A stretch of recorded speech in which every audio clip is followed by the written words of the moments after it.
This is the study session for the City Council for the City of Wheat Ridge, Colorado for July 20th, 2020. We thank you for joining us.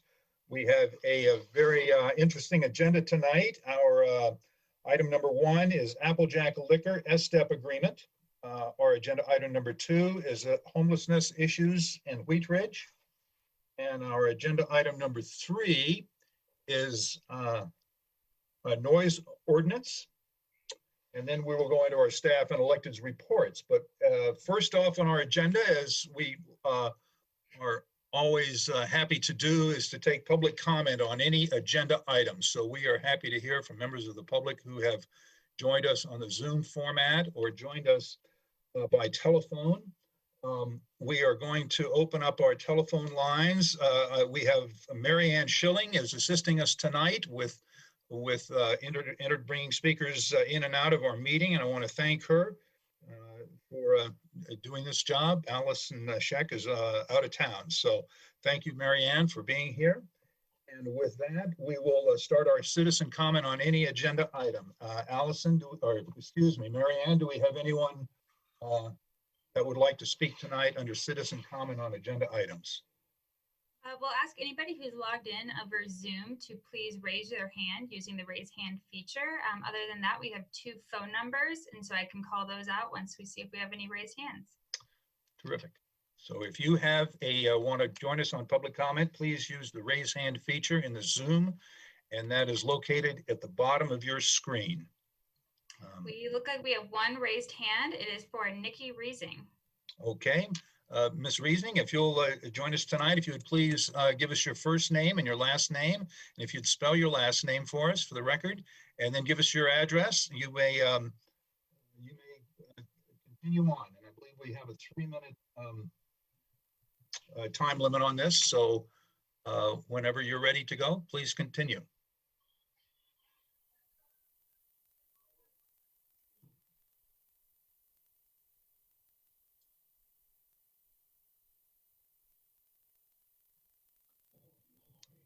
Did we get it?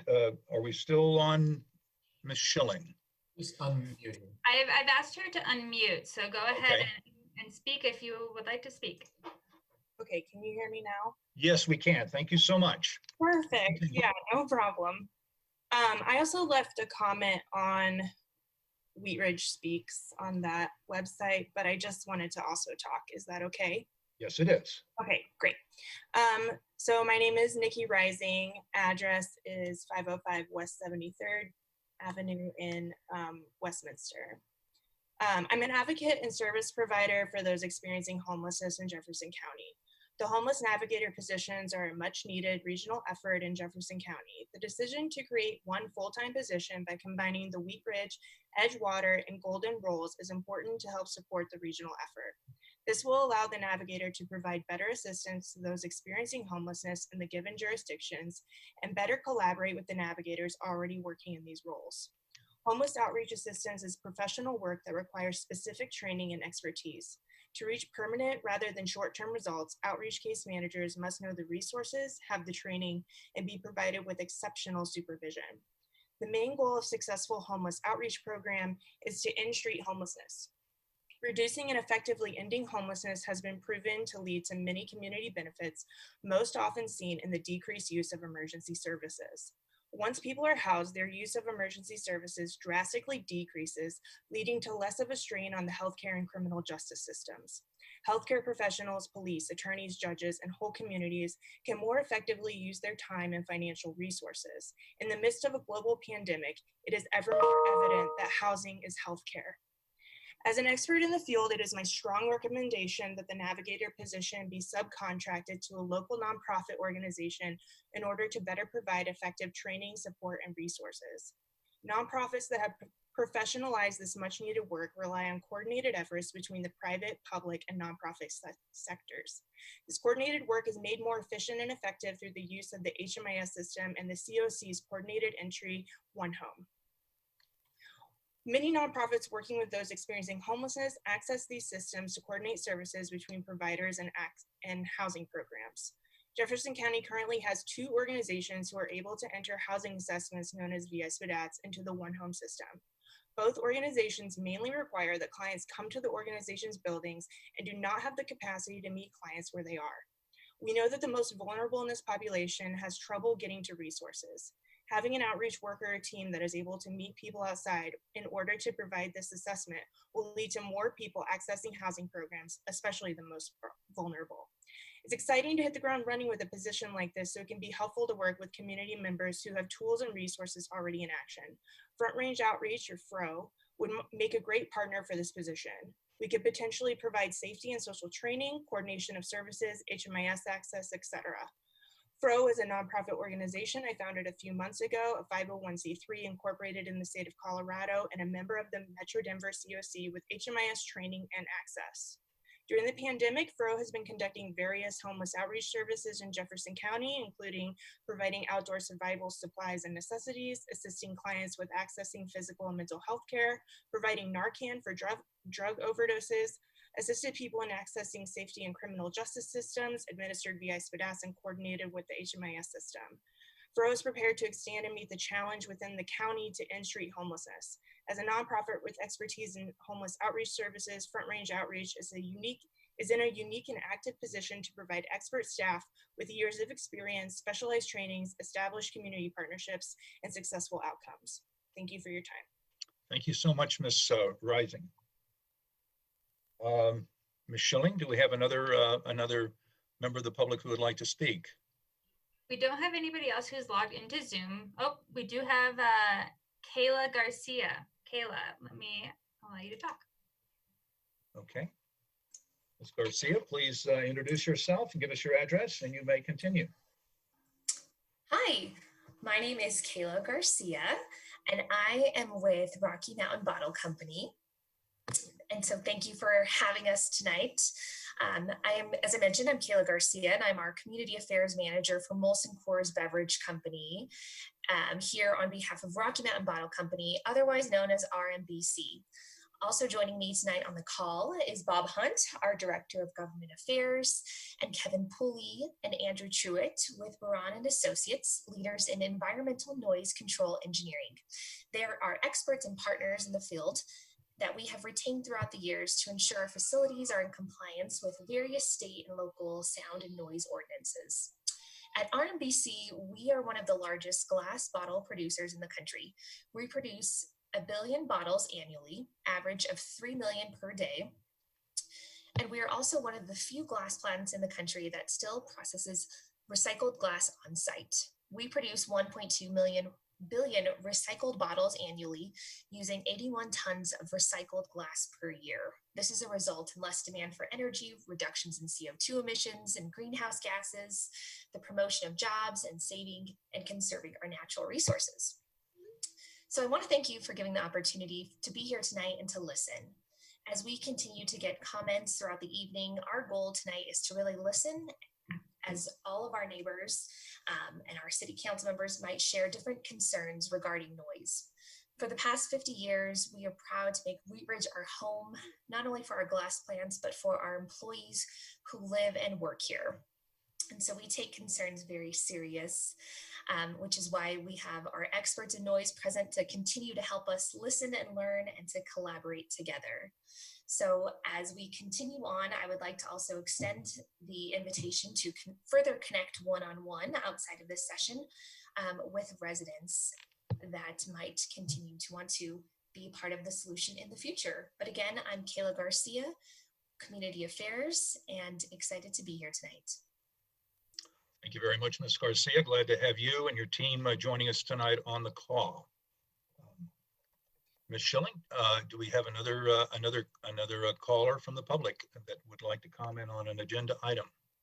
We don't have anybody else with their hands raised, but we do have 3 people who are called in. If anybody who is called in would like to speak, now would be your time. Mr. Mayor, I believe Councilmember Dozman has some residents with her that I believe want to speak this evening. Is that true? Yes, that's true. Thank you. Okay. So if we're ready for them, I'll turn my camera so that they can speak. Okay. Okay. Very good. Ms. Schilling, do we have anyone on the telephone who would like to join us and speak? We do have 3 people on the call. We have someone with the last 4 digits of 6757, also 8972 and 1340. Okay, and if anyone on the telephone would like to speak, just unmute yourself and speak up, and I'll recognize you. And until we do, we have Ms. Dozman's camera, and we can go to the citizens joining us from her camera. If you would introduce yourself and give us your address, we'd love to hear from you. Okay, hi. My name is Ruann Squillis. It's R-H-U-E capital A-N-N. Last name is S-Q-U-I-L-L-A-C-E. Our address is 5311 Nelson Street. And we bought our home brand new. It was about 16 years ago now. And when we moved in, we knew that the bottling plant was there, and the noise really wasn't that. I mean, we knew the noise was there, but it didn't bother us. But then when the winter of 2018, they installed some new equipment, and that spring, the noise got tremendously loud.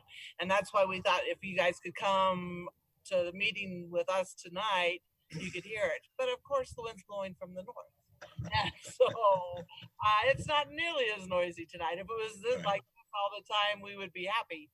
But the new equipment is what the problem is. It's not the original noise, because we knew it was here, and that was fine.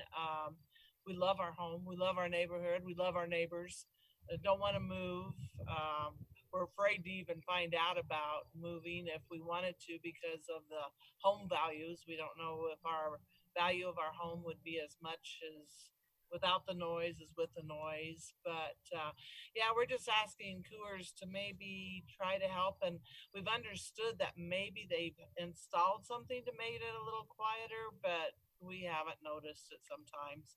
I mean, sometimes really we do have to yell to our friends that are leaving from our front porch to the car on the driveway to tell them goodbye at night. So we're just, we are interested in a tour, if Coors could do that for us, so we can maybe understand why they had to do that. I know it was the EPA, but it seems like maybe they should have thought about the noise before they installed whatever it is that they installed to help with this EPA. Okay, well, thank you very much for joining us. Hi, my name is Dale Squillis, S-Q-U-I-L-L-A-C-E, 5311 Nelson Street. And yeah, it's just a very, very frustrating situation for us.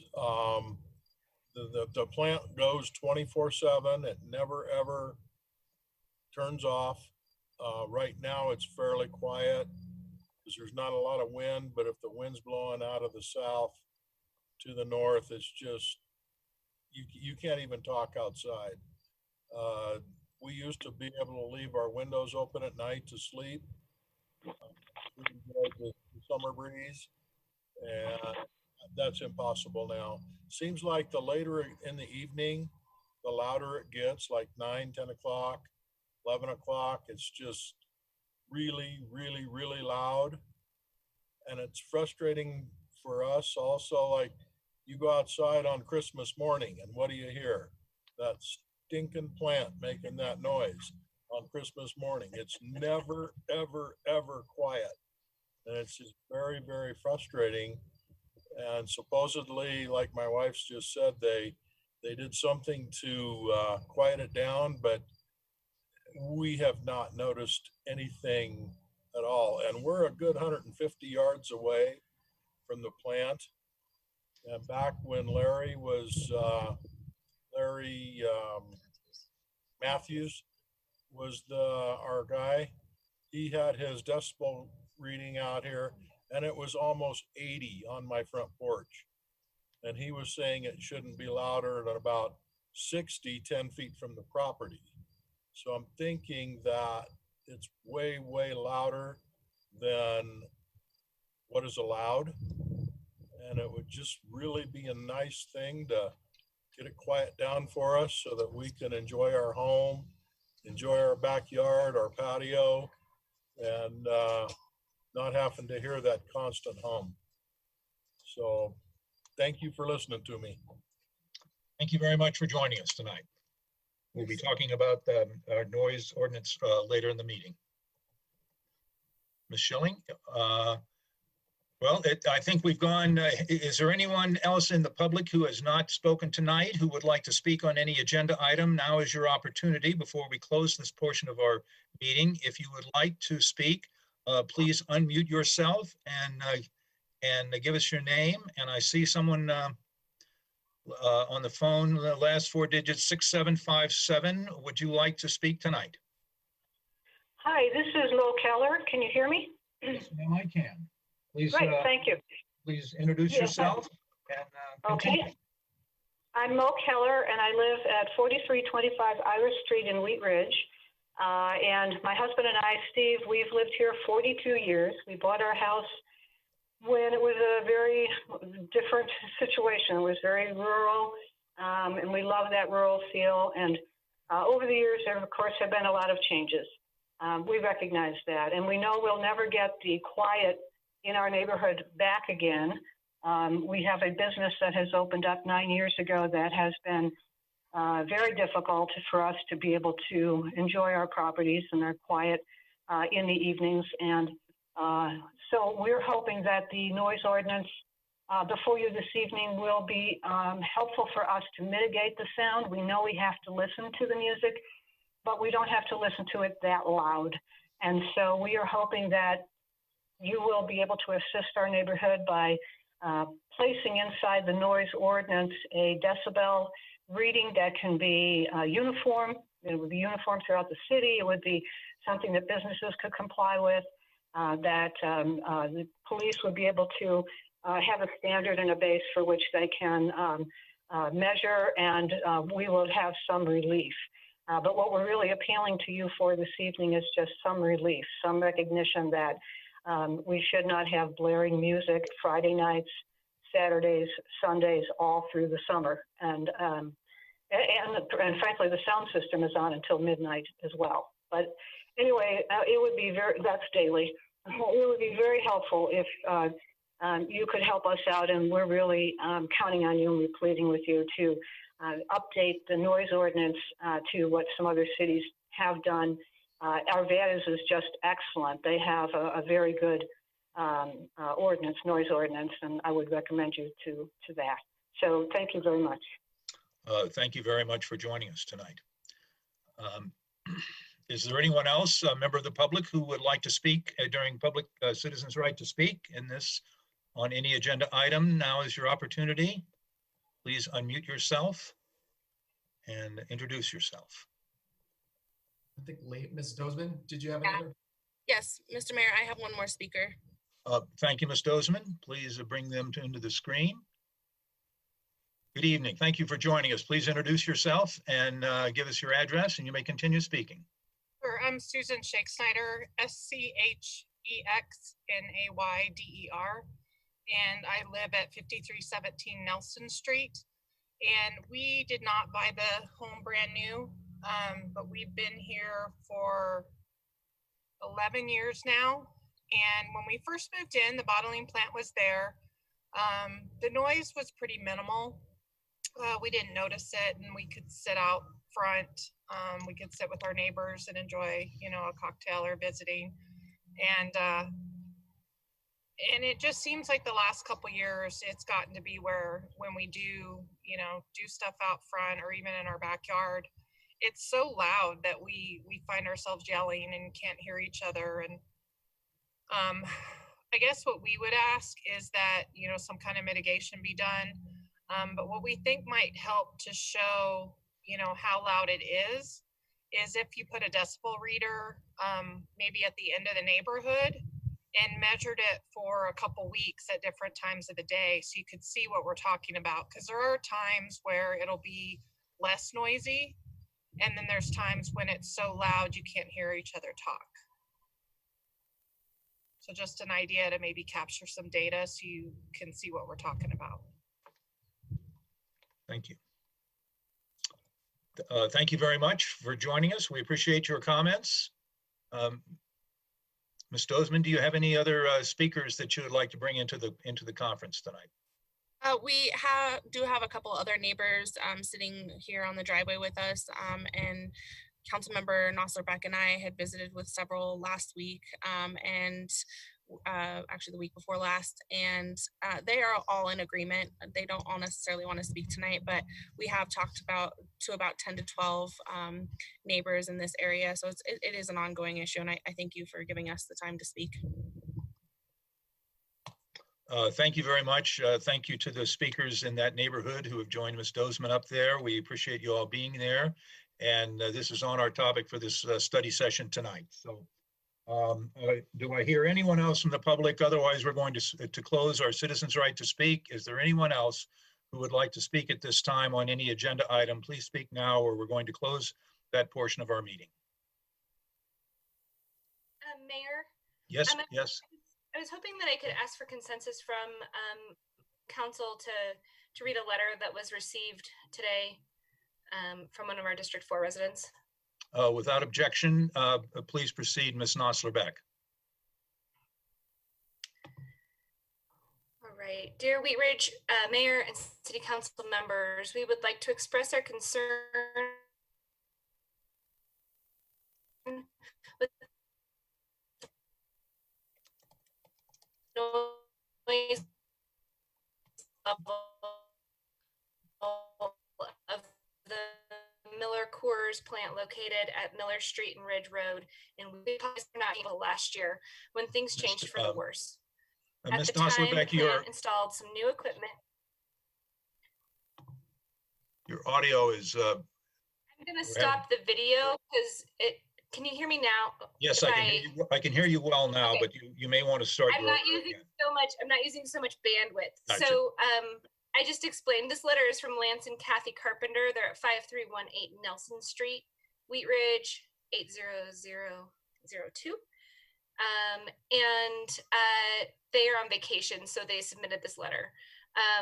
So back to it. We have lived next to this plant for almost 16 years and have not felt the need to complain about the noise level until last year when things changed for the worse.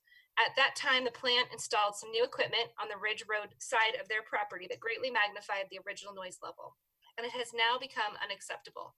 We are unable to open our windows in the summer to enjoy the fresh air, and sitting outside to visit with our neighbors is not relaxing, as we have to raise our voices to hear each other on most days. Last year, we and several of our neighbors sent letters and attended council meetings and were subsequently told that Miller Coors would be doing something to mitigate the excess noise. Until now, we didn't bring it up again because we assumed it was being taken care of and we were trying to be patient. It is now the summer of 2020 and the noise level is the same, if not worse than last year.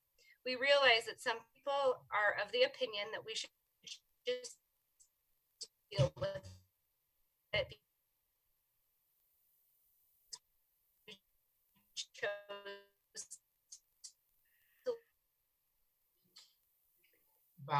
We lost you, Val. The plant, but it is affecting our quality of life and our property values. I feel now.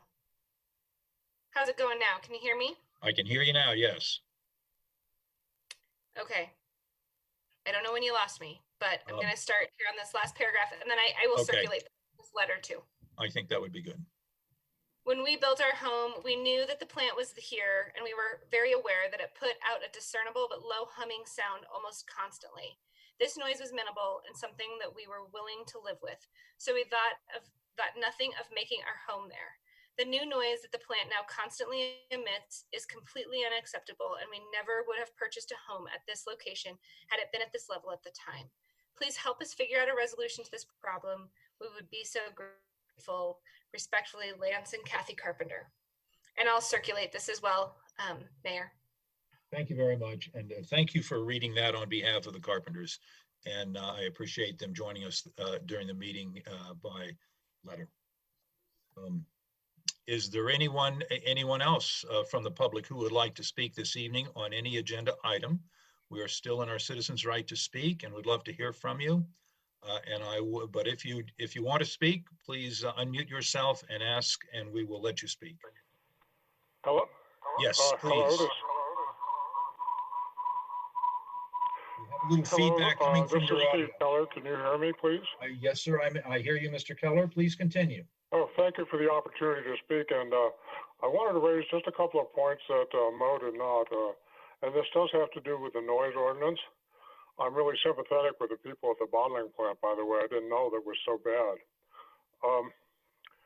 The first one is that Mo and I are actually, we are speaking for 5 households within that have banded together on this issue.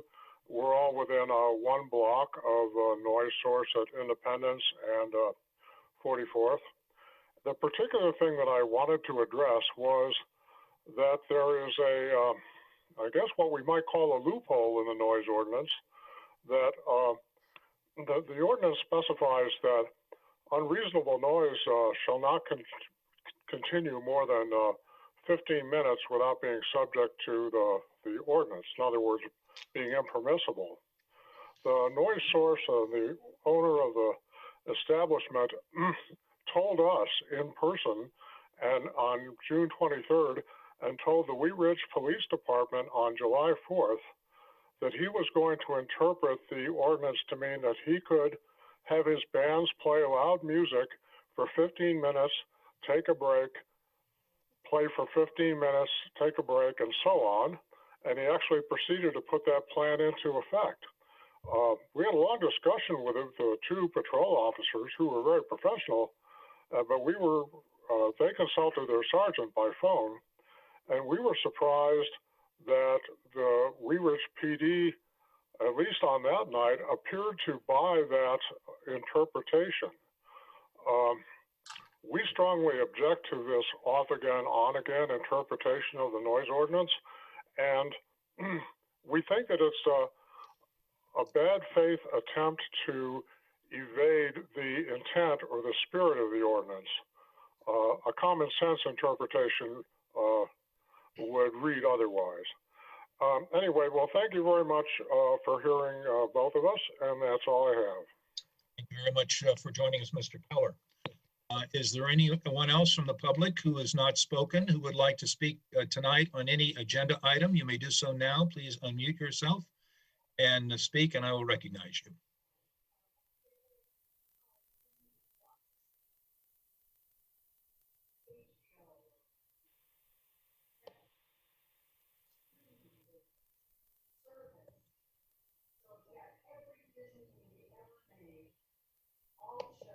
Okay, I don't hear anyone else asking to speak, so we are going to close our citizens' right to speak portion of our program and move on to our agenda. Our first agenda item, number 1, is Applejack Liquor. This is,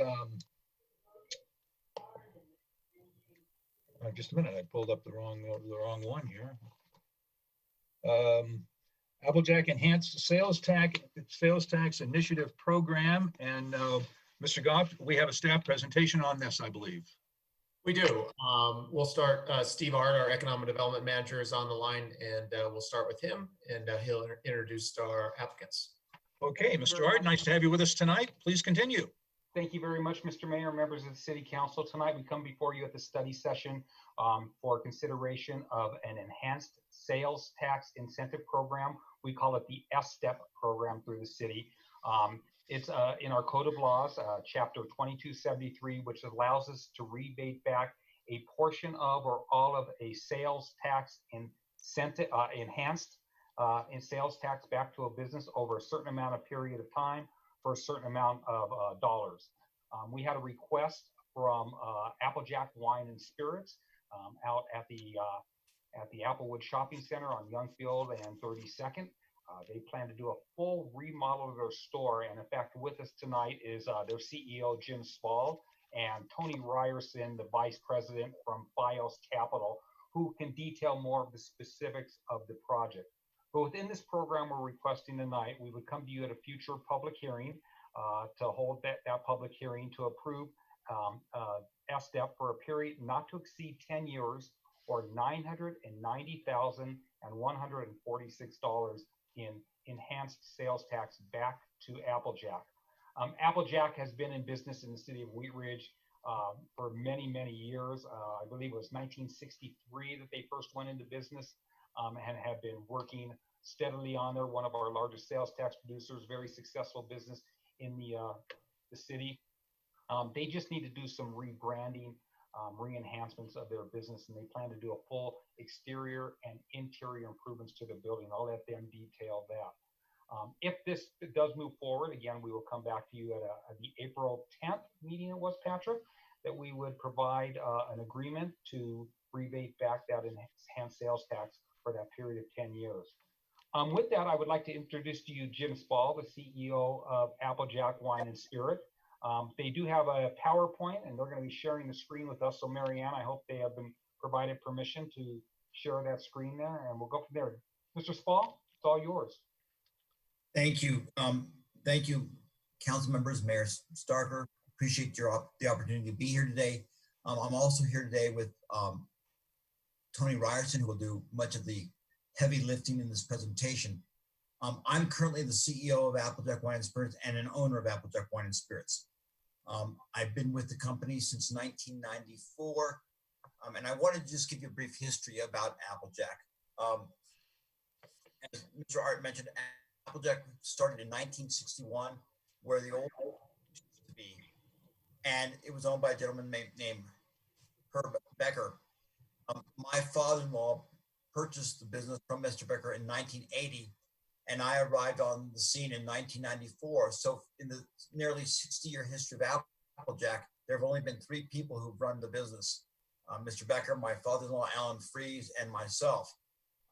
We view it as a very vital and important business, obviously for our families, but we also recognize that we have a commitment to the community, and we want to make sure that the business stays relevant and can continue to draw from all over the state of Colorado, as we have done for nearly 60 years. I should tell you that when we started Applejack, or when it was started by Mr. Becker in the Applewood Shopping Center, it was in the little area where the old Starbucks was. And it moved to its present location in 1974. And since that time, the building in which it's in has been added on to over several decades. And over those several decades, we have bought out the other tenants or taken over their space. And therefore, you see the present configuration of Applejack today was effective as of the year 2000. And in the year 2000, or around 2001, we did an extensive remodel of the store, at which time we actually gutted the store without ever closing. And that is one of our goals this time as well, is to completely remodel the store, since it hasn't been done in over nearly 20 years, and make it relevant in today's market, recognizing that there's increased competition and increased desires of the community for more and more product that we now carry. So with that in mind, I'd like to turn it over to Mr. Ryerson, who is far more competent than I, to give more of the presentation. Thank you, Jim, and we'll reserve judgment for if I'm more competent or not later. Do I have screen share permissions, everyone? Yes, you do. Okay, rename. I am not seeing it on my menu. Oh. It's on the bottom. Share screen. I'll help him out. Let's see. Oh, I found it. Let's see.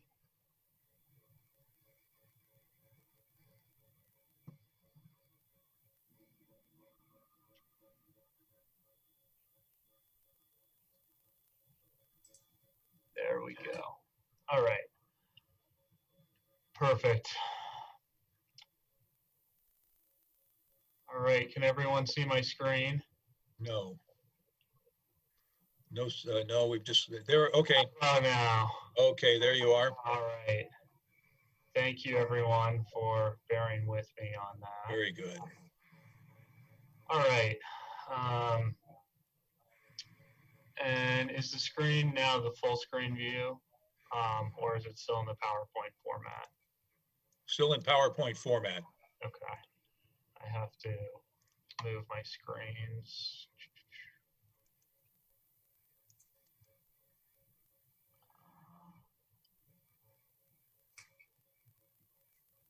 reminds me of the time Ronald Reagan said, talking about Walter Mondale. He appreciates the youth, but understands that there's not necessarily the experience. True. Do you guys see anything now? Make it bigger.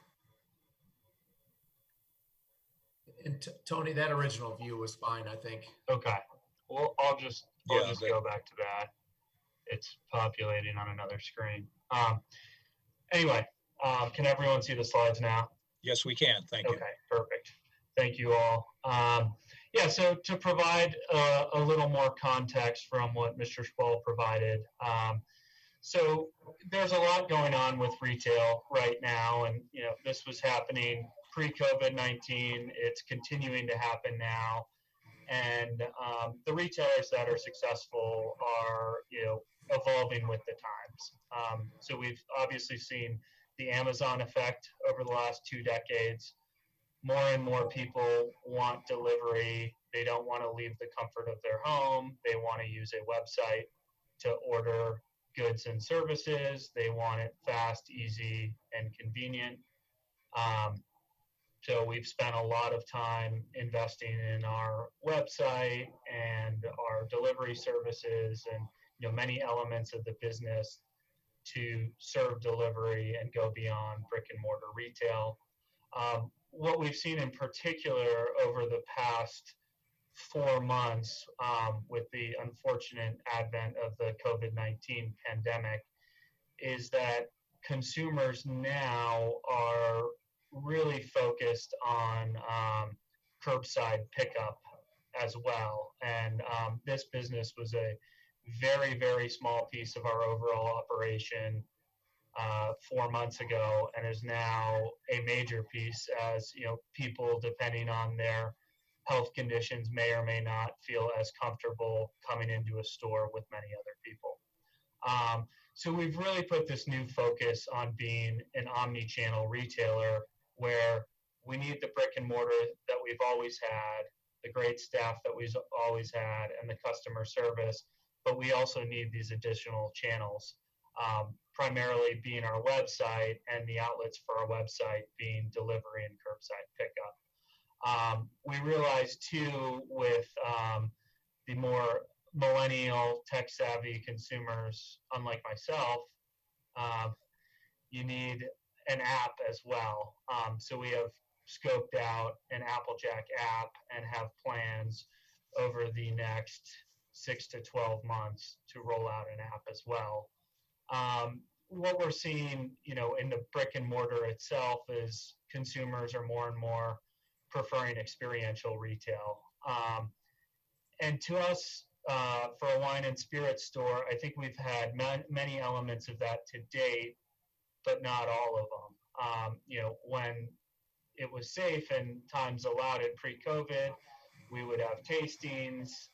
The staff would approach customers, recommend choices, see what they're drinking, see what they enjoy, and try to point them to new things they may or may not have discovered. And where I think that was a point of differentiation for Applejack for so many years, it's now becoming more and more commonplace, and consumers are not only expecting that, but they're expecting an environment that really makes them, want to experience the store and spend more money at this time and money at the store. And to us, that's, better areas to taste wine and spirits. It's improved merchandising, shelving, lighting, signage in areas that, highlight the array of products being sold and draw customers into certain areas, and sort of a redesigned flow and wayfinding through the store. So, not unlike an IKEA, the consumer wanders through the store and stumbles across different items in areas that they may or may not have seen before. So, we're taking this 3-pronged approach to rebranding, the first being sort of the digital and the modernization of the business, the second being the modernization of the interior, and the last part being the modernization of the exterior. and that the exterior piece is maybe the simplest piece, but could also be the most beneficial in that, you know, to Jim's point, we grew out of a building built in 1973. There's a major remodel in 2000, but not much has changed. I don't think a consumer that's new to the metro area realizes, you know, how much of a big box retailer Applejack is, or rather bringing sort of the big box price and selection dynamics, but with a local feel. And we really want to focus on improved signage and an improved facade to hammer that point home. And we also believe by sort of more explicitly stating what we are, wine, beer, and spirits, through signage, we'll be able to create a lot of cross traffic within the shopping center, particularly the new stores that have opened, Hobby Lobby, Sierra, Ulta, and Home Goods, where it's a completely new customer base that may have never been to the Applewood Shopping Center before that. And so some of the recent initiatives that we are in the process of reinvesting in the business are, we've added same-day delivery for customers within a 5-mile radius. So this benefits, you know, primarily the people of Wheat Ridge, but also Arvada and Golden. And, you know, we need that to stay relevant with Amazon. We've made numerous enhancements to our website. We are in the midst of implementing a new point of sale system, which is the system in the store when you're checking out. This system will allow us to move more customers through the store more quickly, and it'll also, more importantly, enable us to add a loyalty program, which we think will be a huge future traffic driver. The loyalty software program we're engaged with has automated marketing software. So if you come in the store and buy a case of Pinot Noir, it knows you're a Pinot drinker, and it sends you the relevant advertising content about Pinot or a similar wine, and doesn't bother you with a Pinot ad if you're a whiskey drinker. So I think that's going to be some very important functionality. We're also doing some upgrades in refrigeration and shelving, which helps with energy efficiency and a modern aesthetic. So we're excited about that as well. Yeah, as I mentioned before, the main pieces of the retail are a facade upgrade, and it's mainly focused around the store entrance, where we believe it'll have the largest impact. There's also some enhanced signage and features along the curbside pickup area, which is becoming more and more important. The interior redesign involves new ceilings, lighting, some dropped features to highlight certain areas of the store, new checkout stands, redesigned help desk, which also functions as a wine tasting area, and upgraded refrigeration and shelving.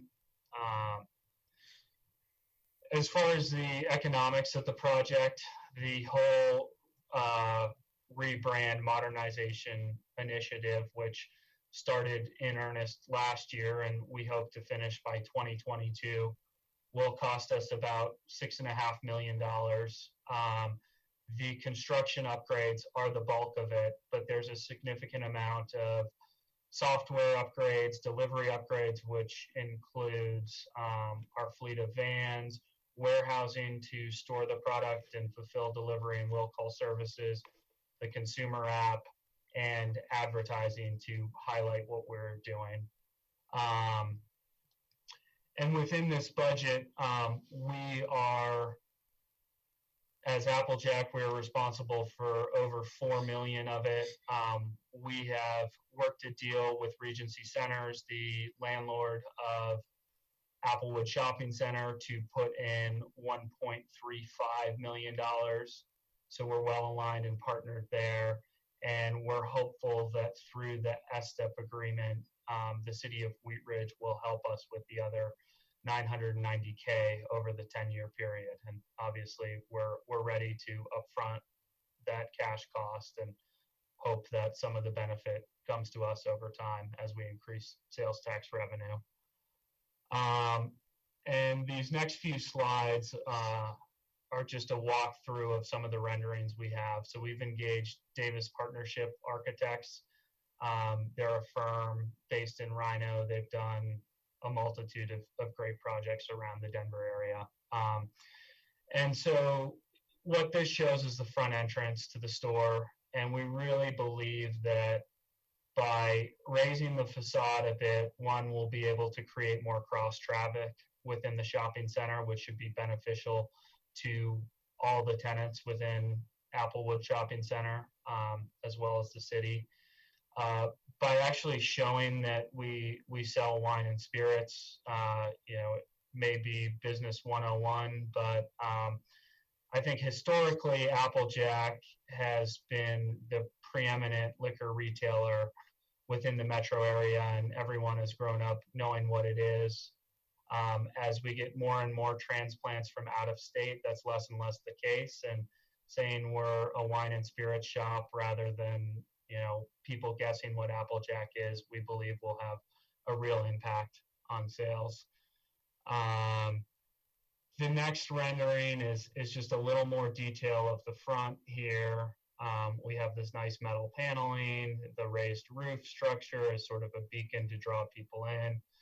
We, of course, still have our famous flagship pole sign that's been there since 1973. Correct me if I'm wrong, Jim. Yes, we know for a fact it's been there since 63, if not since 61.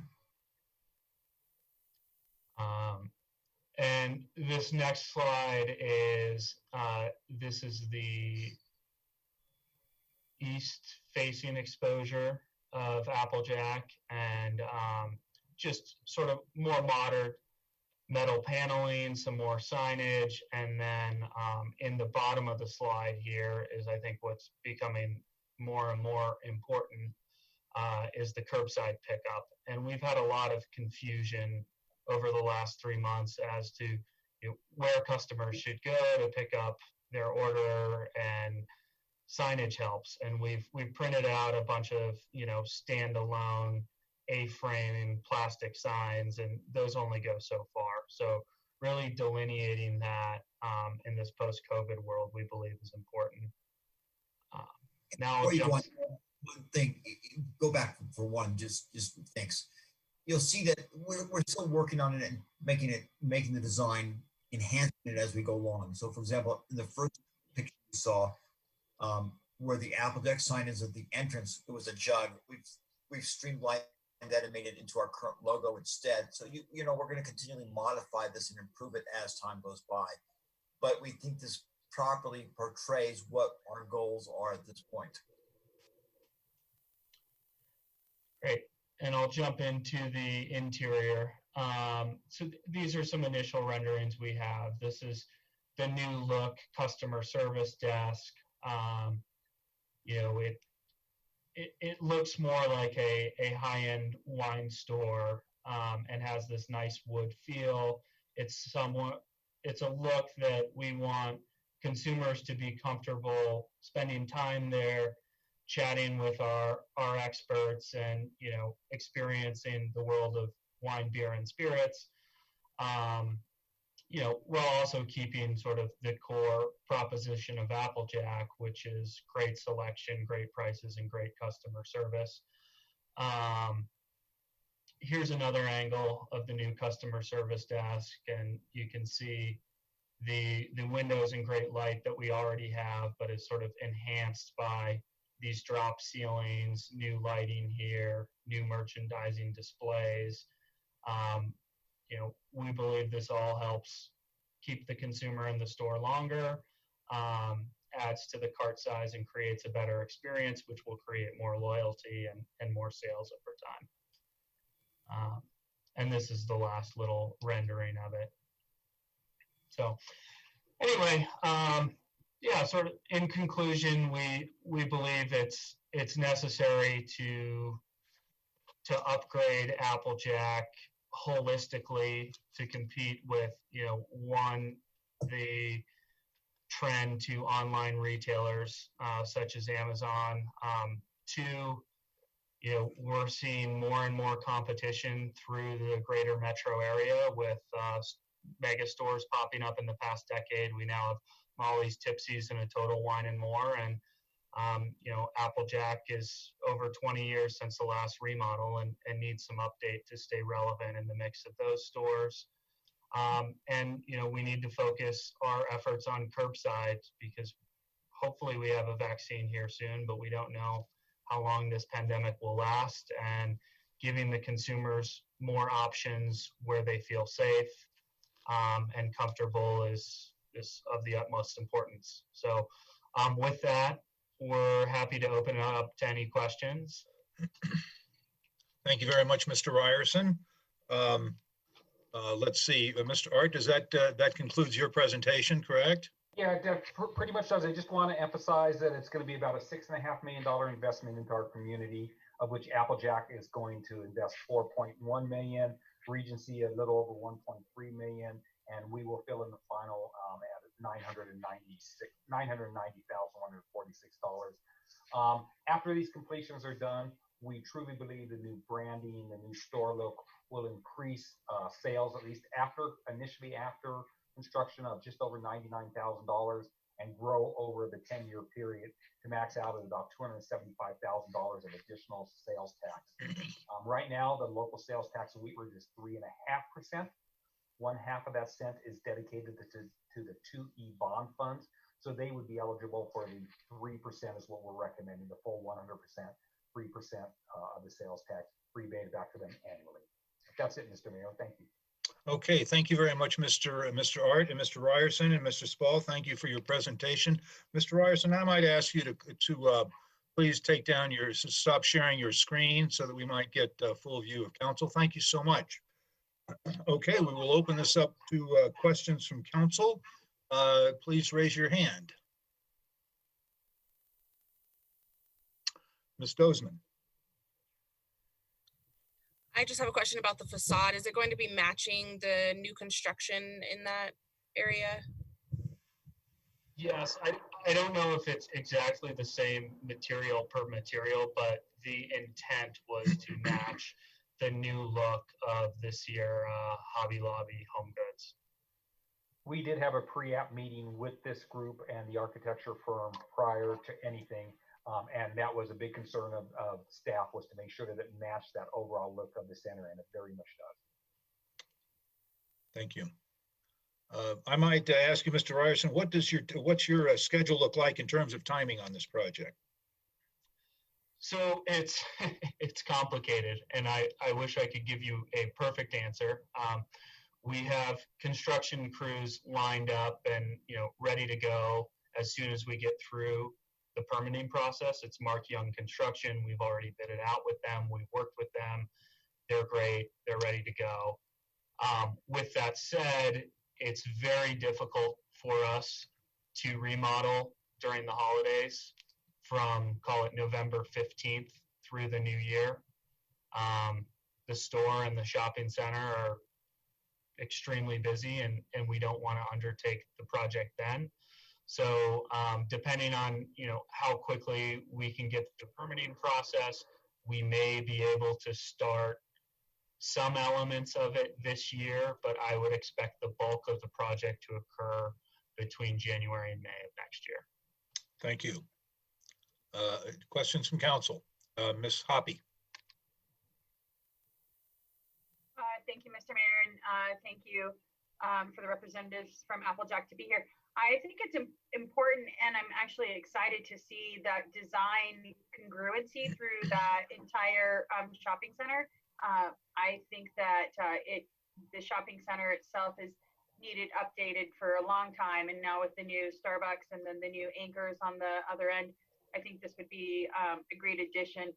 I also understand that there's a need to be able to stay fresh, especially once grocery stores were allowed to start selling full strength beer. And so I appreciate that you guys are looking ahead and being competitive so that we aren't looking at a big giant empty building a few years from now. So I support this, and I'd just like to say thank you. Thank you. Thank you, Ms. Hoppy. Additional questions from council? Ms. Hulteen? Thank you, Mr. Mayor.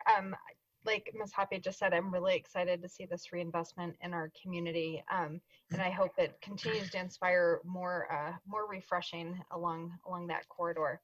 I do have a question. Does the remodel include any bike parking that is visible and readily accessible for people? It does. I will tell you at this point, I had not considered that, but it's an interesting question and a good question. So right now, no, but and part of the problem, just to be very blunt with this, is the problem has become, and I've seen this before, we do have bicyclists come there, but generally speaking, it's not a very easy thing for them to carry the stuff home with them. And so what we've done instead is, offer delivery service for people who want that. But I'm absolutely happy to consider that, and we could figure out where somewhere to put that if that's what the council would like, believes it's necessary. Yeah, I'd like to encourage you to do that. I mean, it's right off of a really heavily trafficked bicycle corridor. I know I ride my bike I don't have to go very far, but I think it's a nice option to have. And I think especially if you're trying to modernize, I think we have, more and more people in our community who are riding their bikes for, everyday errands. So I encourage you to take a look at that, and to, if you do it, make it somewhere where it's visible, because people feel safer locking their bikes up where they're visible. A lot of times it gets kind of tucked back behind a corner, and people are not always comfortable locking their bikes somewhere where they're not visible. So I appreciate you considering it. No, as a cyclist, I do cycle a lot, as does my wife. She likes going up Lookout Mountain. I don't know why. So I think it's a really good, fair point and a good point, and we actually will look at doing that. Great, thanks. Thank you. Additional questions from council? Ms. Dozeman. Thank you, Mr. Mayor. So in our packet, it had stated that the traditional brick and mortar is losing ground. And it seems as if this might be more geared towards brick and mortar, but will this also allow you to be able to deliver more and be able to kind of get customers through the process quicker if they're doing curbside? Is that the bulk intention of it? That's some of the intention, but honestly, we want people to come into the store. We always think that our best customers, and the way we retain customers the most, is by bringing them in the store and letting them go, wow. After we did our remodel in 2000, 2001, we had that wow effect, and it lasted for quite a long time, but it's diminishing as the building ages and as the overall look diminishes. People still like to shop, but you have to give them the environment in which they want to shop, and that's what we're trying to do. The delivery and the curbside is also our attempt to stay relevant, and we are doing that and expending a lot of energy and money to do that, but we don't want to lose the core of being at Applejack as an institution, as a fun place to shop. Yeah, I would, to add to that, I would say the software upgrades and then the non-visible upgrades are predominantly to help with curbside and delivery. The physical upgrades to the building, they have probably little impact to no impact on delivery and some impact on curbside. It'll be helpful for curbside, but. And also, I'm sorry. Go ahead. I was just going to say, also remember that right now we have over 100 employees there, and obviously they're in the store. A lot of them are salespeople.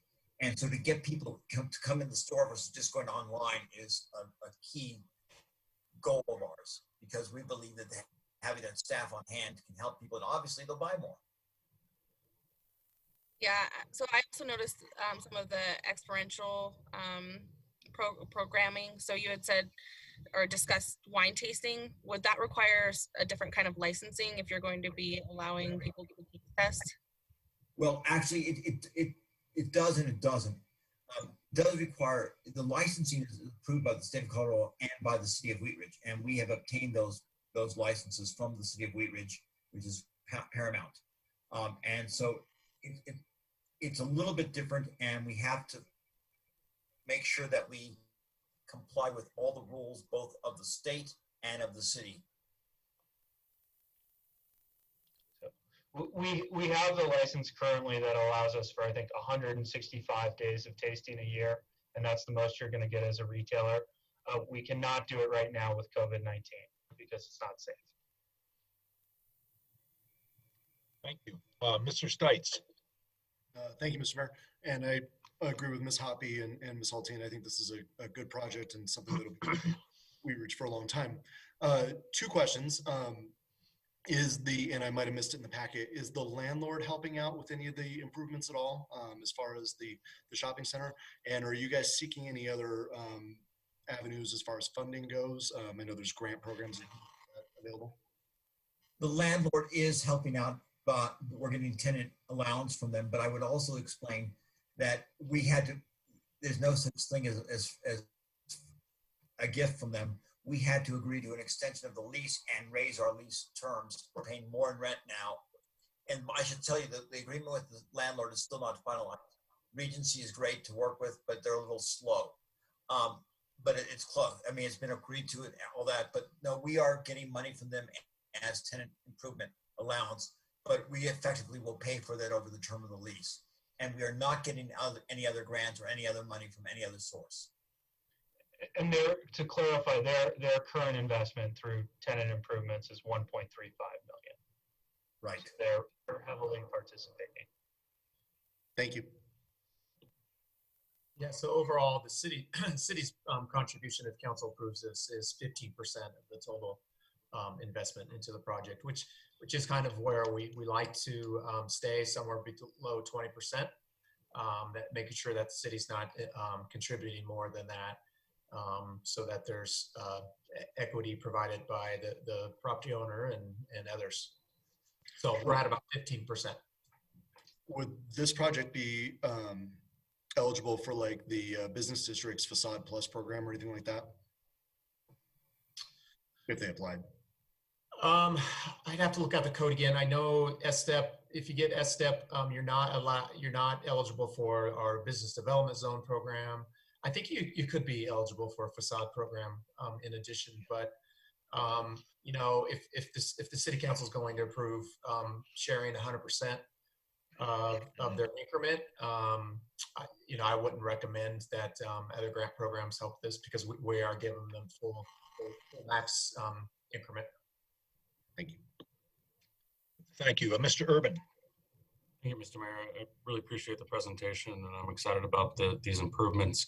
One question I had in more of a technical nature as it relates to the difference between the property owner and the tenant. Given that we're upgrading the property, does the lease on this property extend past the SSTEP program timeline, or how do those two coincide? Yes, well beyond. It's a 20-year lease. Okay. And with options that basically make it into a 30-year lease. Okay. And then as far as the improvements that we're making, I'm not familiar with our previous SSTEP programs. If we've done that in a tenant-landlord situation, is the landlord a co-applicant in this situation, or are they not involved in the SSTEP at all because the applicant is the generator of the sales tax? It would be solely with Applejack. Correct. Okay. And then given that Regency applied for the SSTEP for the Sierra Trading Post and the other retailers in the shopping center, how is it that Regency applied under those auspices but not for this one? Well, Regency was the developer in that sense, in improving the Walmart store for those new tenants. So it was their investment into the center, and the incentive package that City Council approved was helping with those expenses and public improvements that were the city was requiring, landscaping and sidewalks and such, and lighting, asbestos removal and such. So it's a little bit different situation, Mr. Urban, but in this situation, the project is an Applejack project, not a Regency project. Okay. Thank you. Thank you.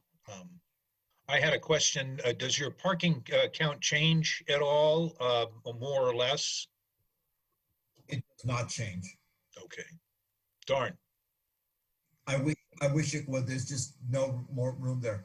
It may. I know Regency's planning to put another building to the southwest where the bank was, and that may add some, the goal there, if they do it, is to add some more parking, head-in parking on the south side of our building. But for now, that hasn't been approved or finalized. Okay, thank you. Any further questions of council for our guests on this issue? Ms. Hoppy. Thank you, Mr. Mayor. I would like to ask for consensus on moving forward with drafting the STIP agreement for future consideration at a regular city council meeting, which I believe is not in April, but is on July 27th. Actually, August 10th. We, The code, your code requires that the public hearing is noticed for 7 days, and we can't accomplish that and get it back on the 27th. So the next meeting because we can't advertise until the Thursday into Thursday's paper. And so that would push it out to August 10th. So I'd like to ask for the consensus to move forward for agreement for future consideration at the August 10th city council meeting. Okay, those in favor of that consensus, please raise your hand. Will the clerk please record how that looks? Looks like a consensus to me. So thank you. I think everyone went on there. I want to thank you very much, Mr. Spall and Mr. Ryerson, for bringing this to us. Mr. Art also, we appreciate that. Look forward to your hearing you on the, I guess, August the 11th at a hearing on this, and looking forward to seeing your project move forward. Thank you. Well, thank you. Okay. That concludes agenda item number 1. We will go to agenda item number 2. This is the homelessness issues in Wheat Ridge. And I will go to Mr. Goff. Do we have a staff presentation on this item? We do. Thank you, Mr. Mayor. Here it is. I was pulling up my packet. We have numerous speakers this evening, and we'll go through one at a time, but wanted to bring this discussion back to City Council as soon as possible. I know you've all been receiving emails and phone calls from concerned constituents about the homelessness issue in Wheat Ridge, and it's obviously more visible, and it's not just a Wheat Ridge issue. It's happening across the whole country for numerous reasons. And we have again, several folks here this evening, our friends and partners at Jefferson County, who are part of the navigation program that was mentioned on the under citizen comment earlier. They are here to speak about the navigation program, and then Marianne Schilling will give an update on the what we're doing in Wheat Ridge to bring a homeless navigator on board. And then our police department is on the call, also Chief Murtha and our division chief, Jim Lawrence. And they're going to talk about homelessness in Wheat Ridge and what that looks like, what obstacles and restrictions that our police department has based on Supreme Court rulings and other laws that that restrict them on what they can and cannot do with homeless folks in our community. So we want to start out first with Kelly Barker. She's the Jefferson County Regional Homeless Coordinator. And then Yvette Gallegos, she's the Homeless Navigator for the county. They have a presentation, and I'm not sure if are you able to share your screen, Kelly or Yvette? Marianne, do they have that ability? I do. Can you hear me? Yes, we can. Okay. I'm just trying to select the right screen. Okay. Can you see the screen? I'll take a second here, maybe. Oh, wait a minute. There it is. There we go. It's coming into view. We have it. All righty. Great. Well, thanks for inviting us to this this meeting to talk about this really important topic. And I'm going to basically present a few slides of data, basically mostly taken from our comprehensive homeless count that was conducted last summer, last August. And we have Wheat Ridge specific data, which we've never had before. Really, we've never done a systematic count throughout Jefferson County. So I'm going to present some bits of that and know that I have a lot more data than what I'm presenting here. I'm giving you a very high level, so I'm happy to slice and dice it in different ways after the presentation and get that back to you. So we'll just jump right in. And after I'm done talking, Yvette's going to talk about the homeless navigation model. So this slide here, this actually is taken from the point in time homeless count, which is a annual kind of census that's conducted in Jefferson County. It's conducted in metro-wide, and it's actually conducted nationwide in communities throughout the country. But this is specific data to Jefferson County, so this is not Wheat Ridge specific. But this has been happening annually for many years. This, unlike the comprehensive count that was done last summer for the first time, this is, again, been done annually, and it's a count of people that are experiencing literal homelessness, which means they're living in an emergency shelter program or literally on the street, unsheltered. So it's a one-night count, and it's done the last week of January every year. So it's very limited. We know it's an undercount, obviously, from these numbers, but this tells us kind of there is meaning you can glean from watching the trends across the years. And so we just got our numbers for 2020 in last week. They're just 10 people more than the previous year. But this is just kind of shows, and in 2018 was a bit of an anomaly, actually. It wasn't a huge increase, it was a methodology change. But this is kind of what we've relied on to date. We've never had specific data. So the next slide, I will move to actually is the comprehensive summer count data. Again, that was conducted last August. And this shows we were able to really drill down over the course of a month, the data that we were collected. We were able to collect a lot more data. The numbers were obviously a lot higher. And so we were able to drill down by municipality and Jeffco. And so this shows Lakewood, Arvada, Wheat Ridge, and all the main municipalities. As you can see, Wheat Ridge is the third highest, and Lakewood is predominantly the highest number of persons. And then the dark blue shows the number of unsheltered homeless. So those are people that are out living on the streets. And then the light blue are people that are in shelter programs or transitional housing or some program like that. So Wheat Ridge does have, compared to some of the other municipalities, has a little bit higher percentage of the population that are actually unsheltered. And I think that data point bears out in some of the subsequent slides as well. So and I'll say also the other unique part of this summer count that they did, not only was it a month long versus a day, but it was also counted, the definition of who we counted as homeless was expanded. So we counted those that were literally homeless, but we also counted those who were unstably housed. And that was kind of defined as kind of imminently at risk of becoming homeless. So they've either they're not able to pay for housing past the next 14 days or unable to stay in the place they're at past 14 days, or inconsistent housing over the last 60 days. So that change and that expansion of the definition was really added on to try and capture that population that's often in and out of the hotel and motels along Colfax Corridor and some other areas.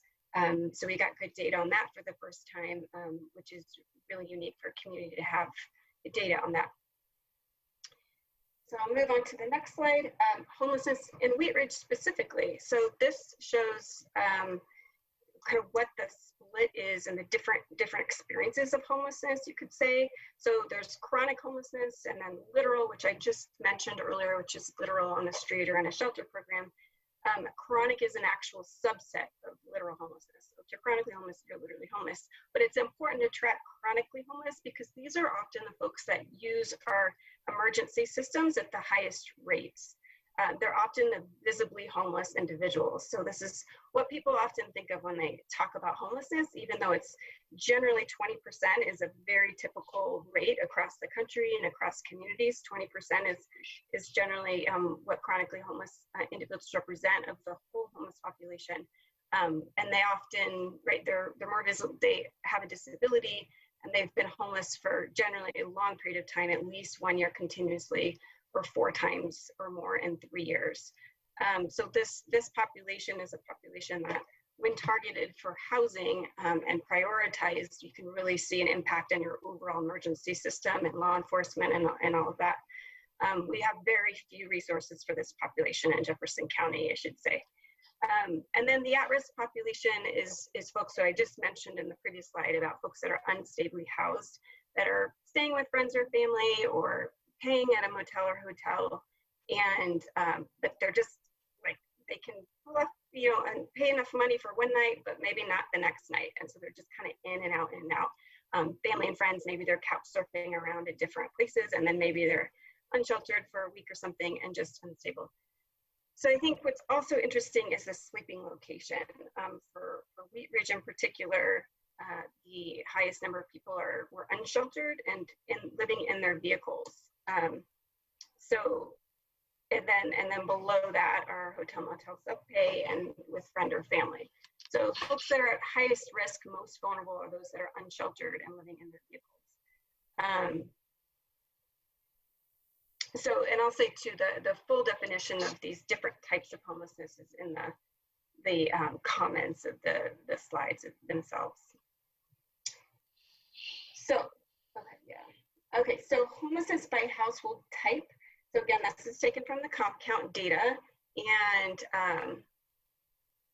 this just shows the split of families versus single individual households or adult-only households. So families with children versus singles, basically. And you can see here, if you look at the two graphs at the bottom, or two bar charts at the bottom, households without children, so single individuals, makes up the vast majority of household types in Wheat Ridge. So Wheat Ridge is the orange. It's 88% of households that were counted in this count are single individuals or adult couples or adult-only households. And then households with children only make, so families only make up 11% of the population Wheat Ridge. So you do have a little bit higher proportion than Jefferson County as a whole of single individual households versus families. So moving on to the next slide, just this shows a breakdown of gender and age. And so this kind of is reflected in the previous slides with that same theme of mostly single individual households. There's mostly more males than females by far. And Wheat Ridge is a blue this time, so a little bit higher than Jeffco. And then the age, you have a little bit more people in the adult 25 to 64 category as well.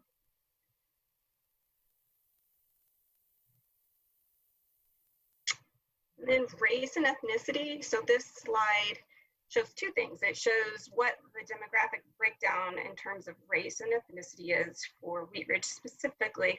And it also shows that homelessness disproportionately impacts people of color in Wheat Ridge. This isn't unique to Wheat Ridge. This is a problem that's, this was bore out in the Jefferson County data and the data within every single jurisdiction in Jefferson County. It bears out in metro-wide data, and in many communities across the country. It's a national issue, and it's being prioritized in programs and policy over the last couple of years. But I think this is, I think the first step is just seeing that it's an issue and seeing the data bears that out significantly for Wheat Ridge. So you can see with the dark bar, dark blue, and that is the actual percentage of that demographic in the general population according to the most recent census data. And that actually, estimate from 7/1/2019, which was just a couple weeks before the CompCount. And then lastly, on the data, the Wheat Ridge services needed, we did ask, unique to this comprehensive count, we asked 3 questions at the end of the survey, which was, what services do you currently receive? What services do you need? And then what are your barriers to accessing those services? So this is an illustration of what people that completed the survey indicated their biggest service needs were. And so not surprising, housing assistance, if you're homeless, is the highest need. And then food was the second highest need, transportation, medical, dental services, help finding a job, shelter, giving help with getting your identification, mental health services, none and other. So related to that slide, I'll just say, housing assistance, that is the greatest need. Housing is the antidote to homelessness. Once someone has a home, they're no longer homeless. And so to the extent we prioritize housing as a focus in every intervention and every solution we create in the county is the extent to which we'll reduce the number of people experiencing homelessness. And it was interesting too that second point was food was the second basic need. And I think it's important to understand and convey that really providing housing serves as a platform for which people can pursue other goals, and not just housing, but other basic needs. When we have necessities like food, safety, and housing that are not met, it's very difficult for someone cognitively to attend to anything else that's less critical. Anything else that's not related to, you can't get your survival needs, you really can't start to address substance use issues, getting a job, budgeting, anything that's kind of higher level. It's almost impossible for what we know of neurobiology and how our brains work to really pursue higher level functioning if we can't get our basic needs met. So I'll say, homelessness is a really terrible treatment plan in general. It's really at its essence a public health crisis and affordable housing crisis that's most often handled with criminal justice interventions and emergency system interventions, which are the most costly interventions we have to the public. So it really behooves us to prioritize homes and housing when we think about solutions to homelessness. And so Yvette's going to talk about our homeless navigation model, which is really housing navigation model. So one last slide before I turn it over to Yvette. So some recent initiatives in Jeffco. I think we've, like I mentioned, the comprehensive homeless count we did last year. The first step is really wrapping our heads around the data and what the situation is, so we can begin to create solutions and address the issue and understand the different aspects of the issue. The Heading Home Committee has been is a subcommittee of Jeffco Connections, and that's been in operation for 10, 15 years or so, and we're kind of revamping that. And so that's one way folks can get involved in the solution and in work groups and whatnot. Also, this homeless navigation model that Yvette will talk about. These needs I kind of listed. We have a lot of needs there in Jefferson County, but I think these needs, if we prioritize these, would kind of make the biggest impact in terms of reducing the number of people that are experiencing homelessness. And permanent supportive housing, that's an intervention that's really specifically designed to house a chronically homeless population that I talked about earlier that have the highest service needs and they need help to stay in housing. And then a family shelter, families typically don't experience chronic homelessness. They typically have less barriers to getting rehoused. And so a shelter is actually, could be a really good intervention for families because they can generally move on pretty quickly. And then a navigation resource center and street outreach would both be kind of targeted, could be targeted broadly to housing and folks that are experiencing a housing crisis, but can also be targeted as a place that can help people get those basic needs met so that they can begin to explore housing and higher level needs and recover from whatever their situation is that caused the homelessness. And I'll say these are some of the things that are Jefferson County municipality led initiatives, but there's a lot of other great nonprofits that are in quasi-governmental organizations that are successfully working on increasing housing and supportive housing in Jeffco, with Metro West, Foothills Regional Housing, Jefferson Center Family Tree, and there are many others that are working in the field of housing. With that, I'll turn it over to Yvette, and she is going to speak about our homeless navigation model. Thank you, Kelly. Can you all hear me? Yes, we can. Thank you. Welcome. Oh, perfect. Thank you. Thank you very much for having us tonight. So I am Yvette Gallegos. I'm the Homeless Family Navigator with Jefferson County Human Services. As Kelly has expressed, the solution to homelessness is housing. Navigators are not a solution, but we're more of a connection piece. I like to tell everyone that I'm very similar to the navigation on your phone or in your car. You type in your destination and your navigator helps you with the best roadmap to where you're going. And that is exactly what a homeless navigator does. We're really making connections, helping people understand their barriers. Often they don't understand exactly what their barriers are. We're helping them identify their needs and connecting them to resources that really work for them. In the past, we've seen people and agencies handing out these big resource packets or pamphlets, and people in crisis get these, and then they're thumbing through and making hundreds of phone calls to be told, oh, I'm sorry, we only serve families. Oh, I'm sorry, we only serve females. And so it's very discouraging. So a navigator really makes sure that those resources are narrowed down and specific. We're cutting some of the legwork. We're helping identify specific resources based off of their scenario, based off of any barriers that they may have. We're walking beside them and we're walking with them where they're at, helping them fill out applications attached to these resources, making sure they're available and accessible to the people that are using them, and following them through all the way through utilization of these resources. And sometimes we start with step one and we're looking for shelter. And then we come back and we put them back in this lovely wheel that you see on your screen here. And now we're going to start with something more permanent or something longer term. But really the goal at the end of the day is to have them in a permanently housed situation. We work with things like medical, mental health, physical health, financial health, social capital. Those are all things that are really important when people are in crisis. So making sure that housing it is the end goal, but not the only goal. We want to make sure that they have the ability to sustain by connecting them to all of the resources that they would need to be able to do so.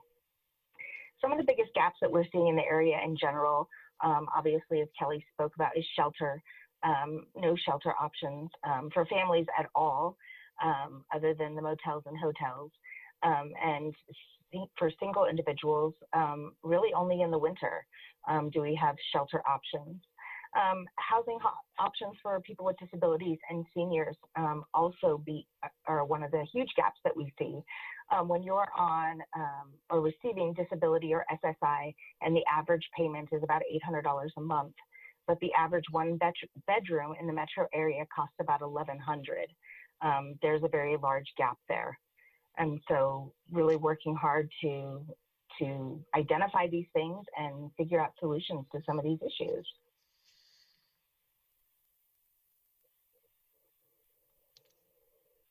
Are there any questions for Kelly or I? Thank you very much, Ms. Gallegos and Ms. Barker for that. We'll go to questions from council. If you have a question, raise your hand. I had Ms. Nosler-Beck. Thanks, Yvette. Thanks, Kelly. I had a question about how the Homeless Navigator program works with our already existing resources, like the community service officers. We have, I just was out over off of Kipling and at the I-70 on-ramp there, and was talking to some police officers, or a police officer that was there and a community service officer that was there, and they have the relationships. They're seeing a lot of the same people. It's experiencing homelessness on a regular basis. And how does the, Homeless Navigator work with those who are already in the midst of it to get those resources connected to these relationships that they have with these folks? I can definitely answer that question. Thank you. We are, pre-COVID, we are on the ground. We are going out, we are meeting with these people. We take referrals from all of your local police departments, churches, food banks, city manager offices, anywhere that a referral can come from, including the community. And we're going to meet people exactly where they're at on the on-ramps at I-70. And we're really working hard to begin to build that rapport, to utilize the officers who already have rapport, going out when they're out there, and just going back, continuing all the time to build that relationship. There's a lot of different ways to do that. Sometimes it's by going every day. Sometimes it's by leaving your card and then maybe checking in every few days, just dependent upon people, but really working hard to find out who has got the relationships and where we can start to build ours. It has been pretty successful in a few, we have a couple in other cities, and with the county, just going out with those community assistance officer teams and speaking to people and, you know, just handing out water and spending some time out there in some of the encampments, and doing outreach with places like public health. We've had some really great success in some rapport building. People are starting to know who we are, and exchanging numbers, passing them on to each other.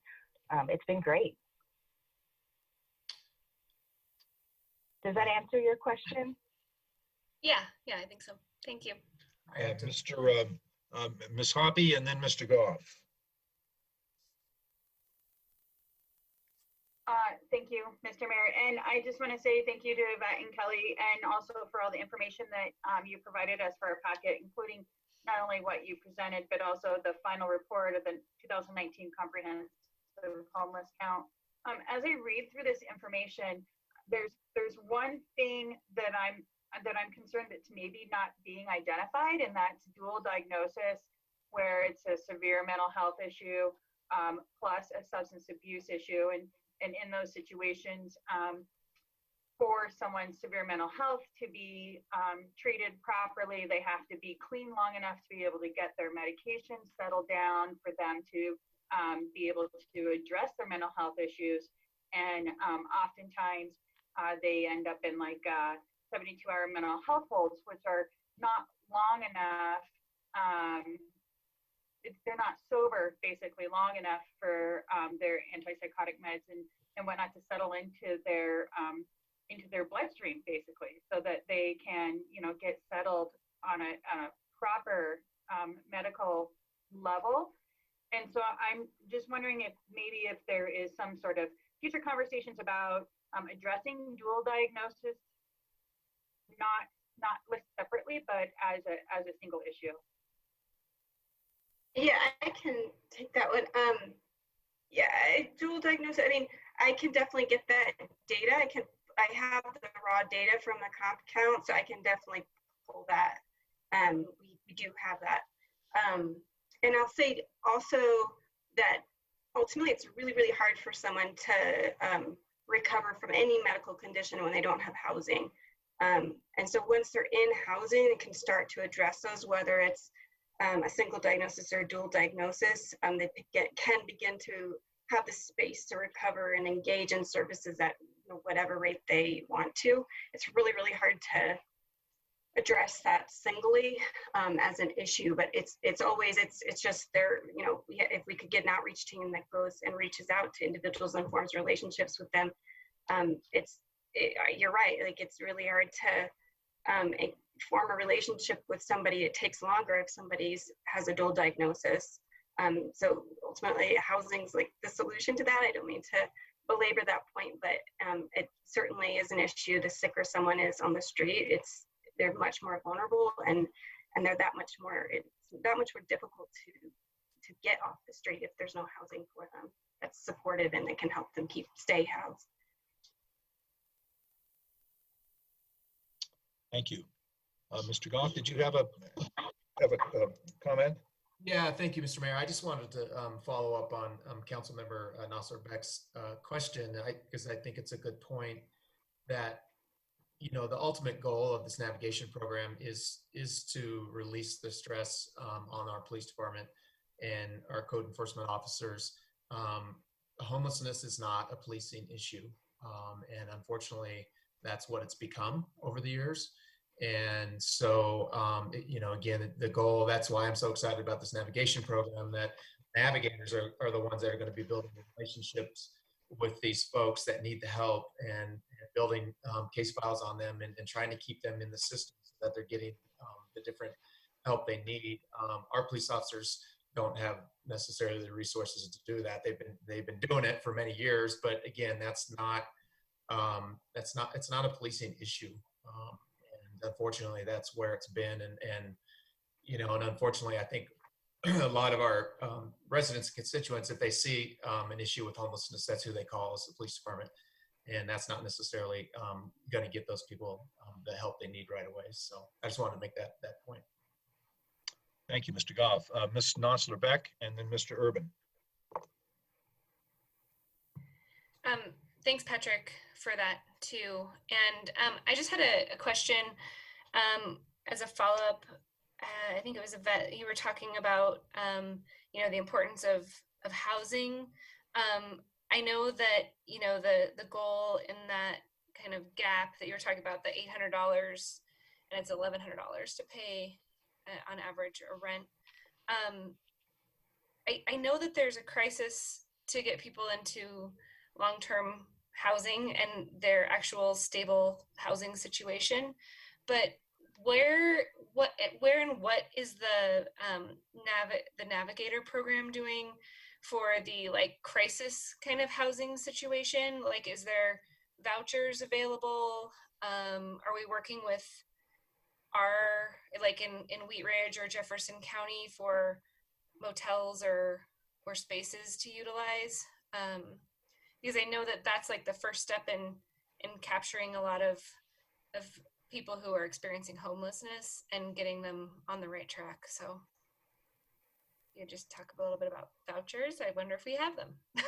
Absolutely. So that's a really good question because like I mentioned, shelter just doesn't exist here right now. So there is some flexible spending dollars in some areas. People still have to be eligible for them based off a certain criteria. They can get really sticky, but they are available in some areas. As far as longer term projects, I know that Kelly, you shared a little bit about what the goals of the county were moving forward. There's been talk about looking for, Kelly made a huge lift and put up the non-congregate shelter for COVID during this time. And I think that really shows us that we have the ability to set up something like this, that we can do this. And I think that people are starting to look at this issue a little bit differently, and we're seeing more and more people on board in building some more solutions here in the county. But yes, there are, I'm sorry, that was a very long-winded answer, but there are some solutions as far as immediate. There are some vouchers out there for emergency situations, severe weather, whether that's heat or severe cold weather, things to keep people safe. And then, of course, we partner with a lot of our metro area partners outside of Jefferson County and other shelters that we help people get into as well. Thank you. Mr. Urban. Thank you, Mr. Mayor, and I appreciate the presentation on this information. And I would agree with everybody here that this is a critical issue for our community. With respect to some of the data that you presented, you mentioned, for instance, the 19 chronic homeless in Wheat Ridge. Do we have any indication of how many of those have gone through the VI SPDAT, or the larger number as a whole, how many in Wheat Ridge have gone through that assessment? I don't have that. We didn't ask that question as part of the survey, but that would have been wonderful had we. I would guess a very small percentage. We have, that is one of my main priorities in my job, is to get more people VI SPDATed. And for those of you that don't know that crazy acronym, it's an assessment tool that essentially assesses for your level of vulnerability and puts you in a queue for permanent supportive housing and rapid rehousing, which are two housing interventions that are mostly all supplied by Denver. But we only have 2 agencies that do VI SPDATs, and it's not even broadly so. And we just don't have enough, we don't have enough interventions with folks that are unsheltered. We don't have enough nonprofits and programs that are actually out there reaching out to folks that live in the woods in a creek that are never touched by anyone. And those are the folks that would actually score really high and have the best chance to getting that housing. So those connections need to be made. And so my guess would be very low percentage that are being VI SPDATed and getting put in line for supported housing, which is a huge problem and a priority for me. Great. And I guess that's one of my focus areas, is trying to understand how we can get more individuals into the VI SPDAT, whether they are high acuity or not. To me, that is a more sort of metric oriented way for us to deal with the issue. The point in time and the comprehensive count gives us an idea of sort of the climate of homelessness, but I'm looking more at the weather and the individual situations and trying to figure out how do we move those that are in our community through this situation on to the next step. When I speak with some of our residents who are experiencing homelessness, my question to them is, what's the next step? Where are you headed to next? What are you working on right now?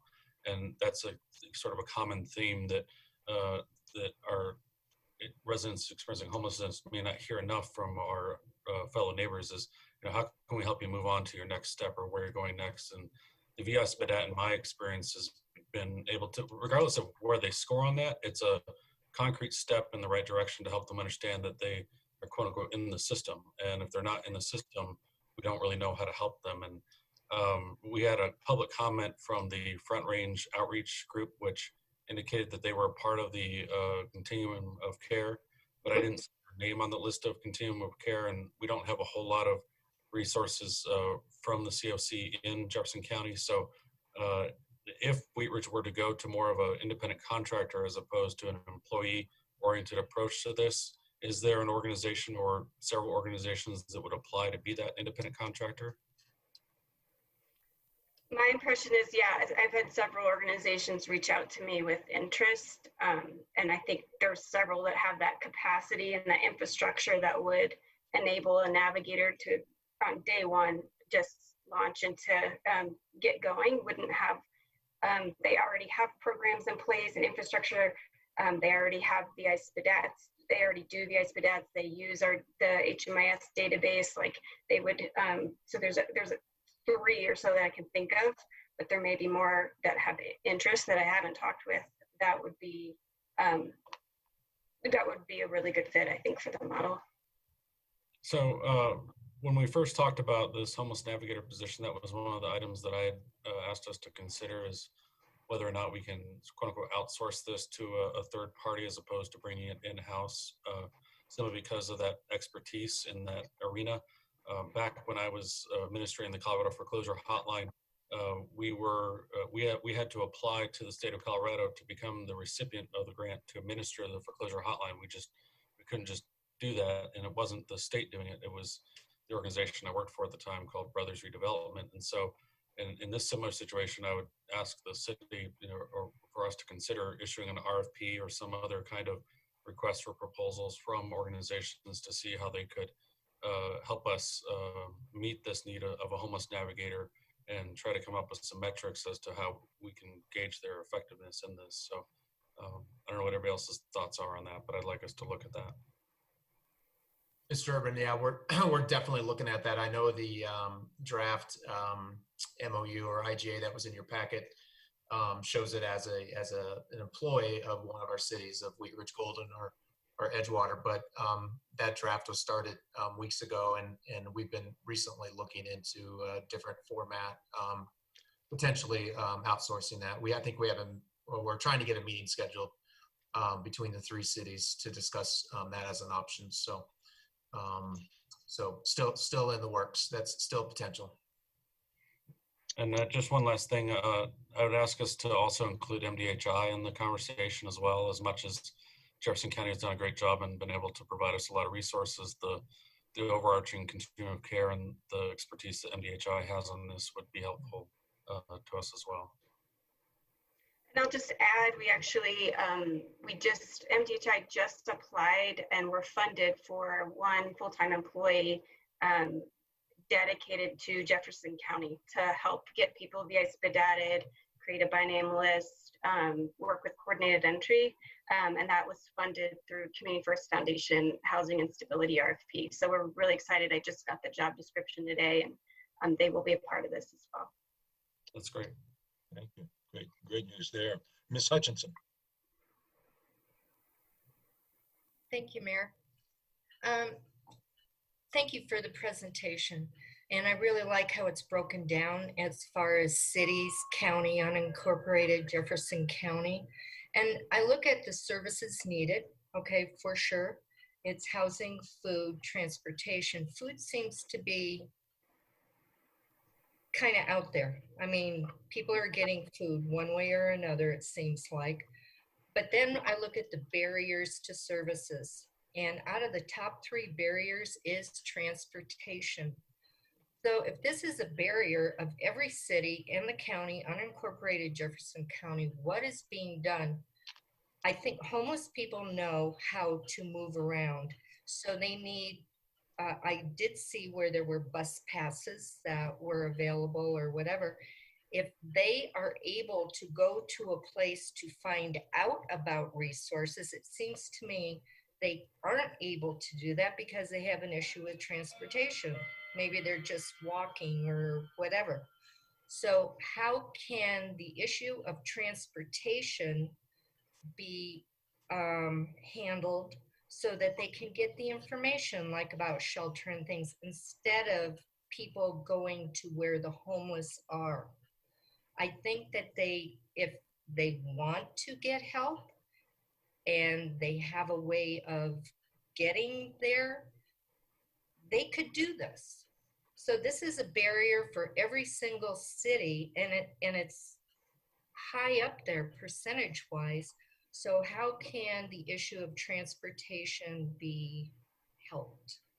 Because I'm very interested, we can talk and talk and talk about this. I'm very interested in problem solving. And to think that the homeless aren't able to want to get out of it, some don't, but some do. And if they have this, like transportation to where they can go and find out about resources, Jeffco Action, you know, other places out there, just have it. How can that happen? I'm just wondering.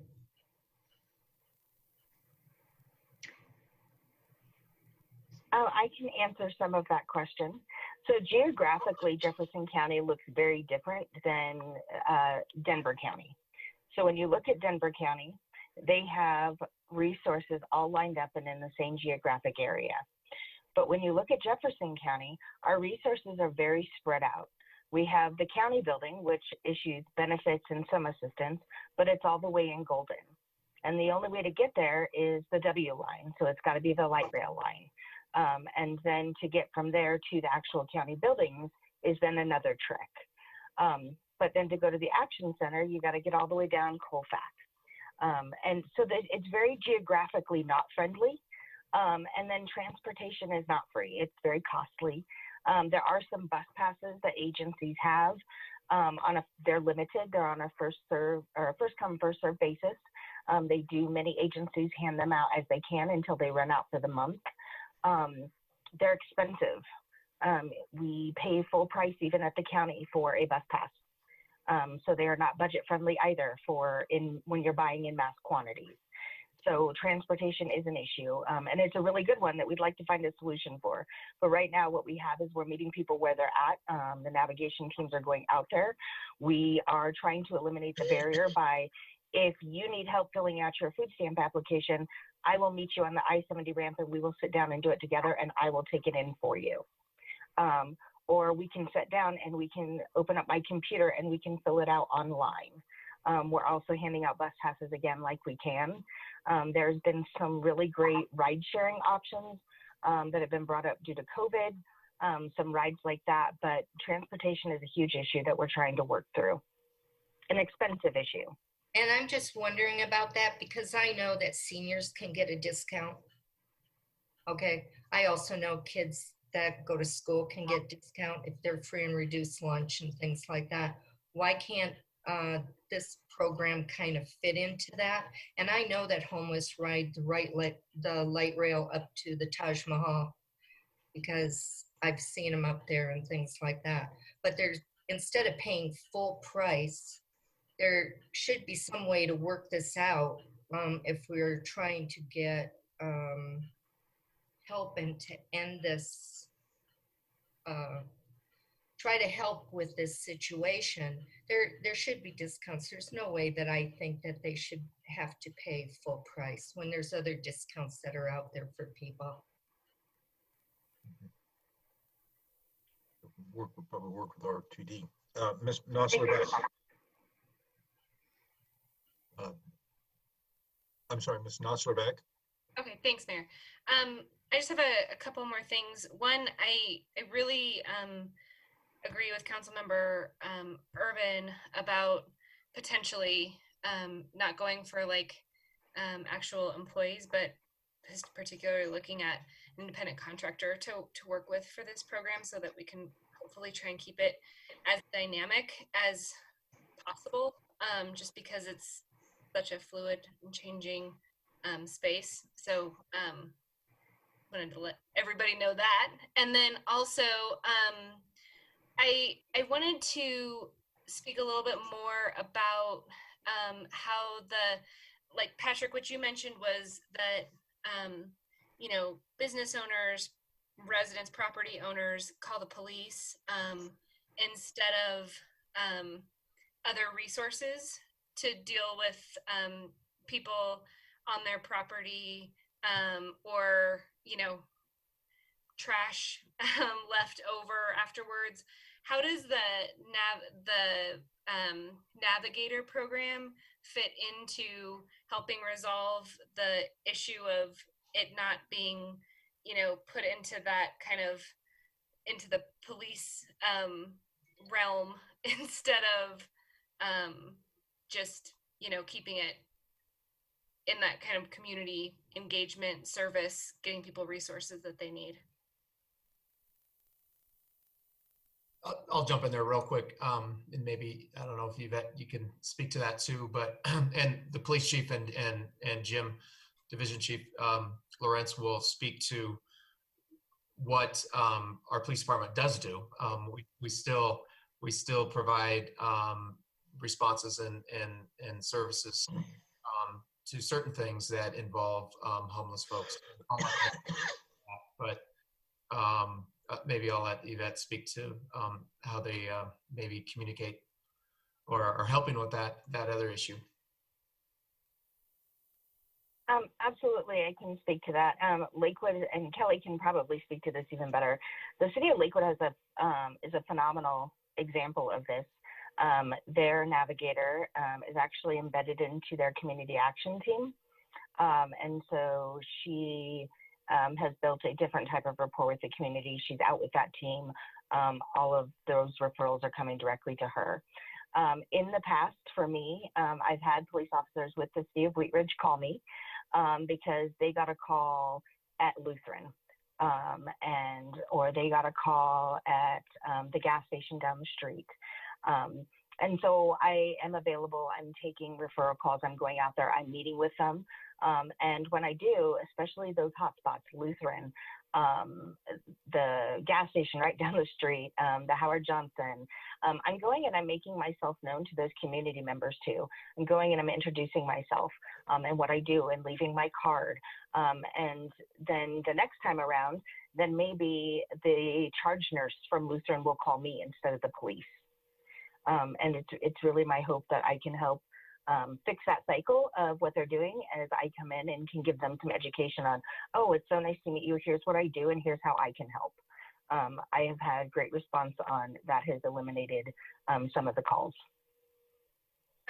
Just as a kind of follow up to that, I just wonder, as this program is building out, if there's a way to assist the homeless Navigator in Wheat Ridge to work directly with the businesses. For example, like the Circle K, going back to the I-70 and Kipling example, The property owner did not want to get the police involved. They just wanted everyone to be safe and were concerned about everyone's safety there and their customer safety. And I think there's an opportunity for, you know, instead of just putting all the onus on the navigator to go out there and do that, if through the, you know, business association, through local works, through our various entities that we have, to educate them on the navigator and this whole program, so that it's not just, I met this one person one time. I want it to be more of a, people think to call the police first off. How do we help educate in a way that if you're having this type of issue, this is who you go to? And so I think anything we can do there would be really helpful. Ms. Stozman. Thank you, Mr. Mayor. So I just wanted to touch on that as well, Val. So that was a really good segue. I think the issue really is that the public doesn't know who else to call. So we really only know to call the non-emergency line when we have those kinds of issues. And I know that it's a constitutional right to panhandle, but we do have a camping ban. And I do have a lot of constituents calling that are really concerned about tents and lean-tos that are in the Greenbelt and very disruptive folks on the trails. We also have a lot of congregating near businesses, and that is to the detriment of the health and safety of our community when we're taking into consideration human waste, any kind of crime or theft that comes from you know, those experiencing homelessness. So I think it's kind of a natural way of us coinciding this issue that we see and that we don't know what to do about, and calling a non-emergent line. And so I think that maybe better educating the public as to who they can call in those kinds of situations, but sometimes it is an emergent situation. I also do have several other comments and a couple of questions. I wanted to thank you for the very thorough and detailed data. We haven't seen anything like this comprehensive of a packet in quite some time. And I'm actually really interested in seeing that there seems to have been a shift in the demographics of those experiencing homelessness. Because a couple of years ago, Chief Dan Brennan had given a presentation, and many of those those experiencing homelessness in Jefferson County were families and children, and that seems to have shifted quite a bit. And I also wanted to thank you for doing a survey during summer, because I was able to participate in the point in time survey the last couple Januaries, and it is bitter cold, and those experiencing homelessness definitely seek out shelter in motels and hotels. And the definition by HUD is so narrow that any of those that were staying in hotels and motels or couch surfing the night before did not meet the definition. And so I feel like we were severely undercounted. And I don't know how, like, the August count that you guys participated in versus the point in time, how that kind of serves for funding and resources in the county. So I'm kind of interested in that. And then I also want to know, what are tangible next steps, and what are good metrics of knowing that we are making a difference and actually causing a dent in this, and helping those not only seek housing but have stable jobs and skills set in place so that they can be productive members of society and reenter society and you know, get on their feet. Mm-hmm. Yeah, those are great questions. The first, how data relates to funding. So obviously, and Yvette brought this up, we can add all the navigators we want, but if we don't increase the resources, like housing related resources and shelter, they're navigating people they're really, they're not magicians, so they can't make something that's not there. And we also don't want them to be overly reliant on Denver's system, because as we're probably all aware, Denver's system is completely stretched thin and their population is blowing up, and you know, we want to be able to take care of our residents, but that means we need to create resources for it. So I think this is huge. We've heard a lot of good, having this comprehensive data set. None of the other communities in Metro Denver really have that. And so I think a lot have been looking to us to doing the same sort of thing, because they want more thorough data and over a longer period of time. So I think, you know, we've used it Community First Foundation RFP, several programs reached out to me for data, and I was able to provide that to them. And all subsequent, there's a few COVID-related longer-term funding streams that will become available that we could use this. We're using this in our strategic planning for Heading Home, which I'm the chair of the Heading Home group, and we're in the process of doing some planning and making priorities for Jefferson County. So this data is really the single thing I'm relying on the most for to identify what the true needs are, so we can prioritize those things and have the greatest impact. So I think it's kind of endless what this can be used for. It's really, really exciting. I mean, in most communities use the HMIS database, I should say. Having a live database that everyone uses that works with folks that are experiencing homelessness is the best way to have data, because you can pull it at any time given, and we have a very low HMIS participation rate. So this is like great that we have this comprehensive count, but that being said, without having a live database, it's going to become quickly obsolete.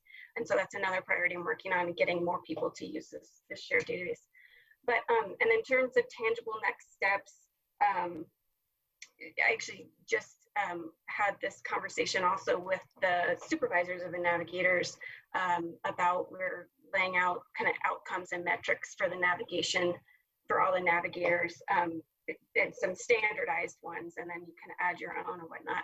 So we're having that conversation of like, what is success for the housing navigation team? And obviously it's going to be a reduction in homelessness and more people getting housed and getting out of homelessness.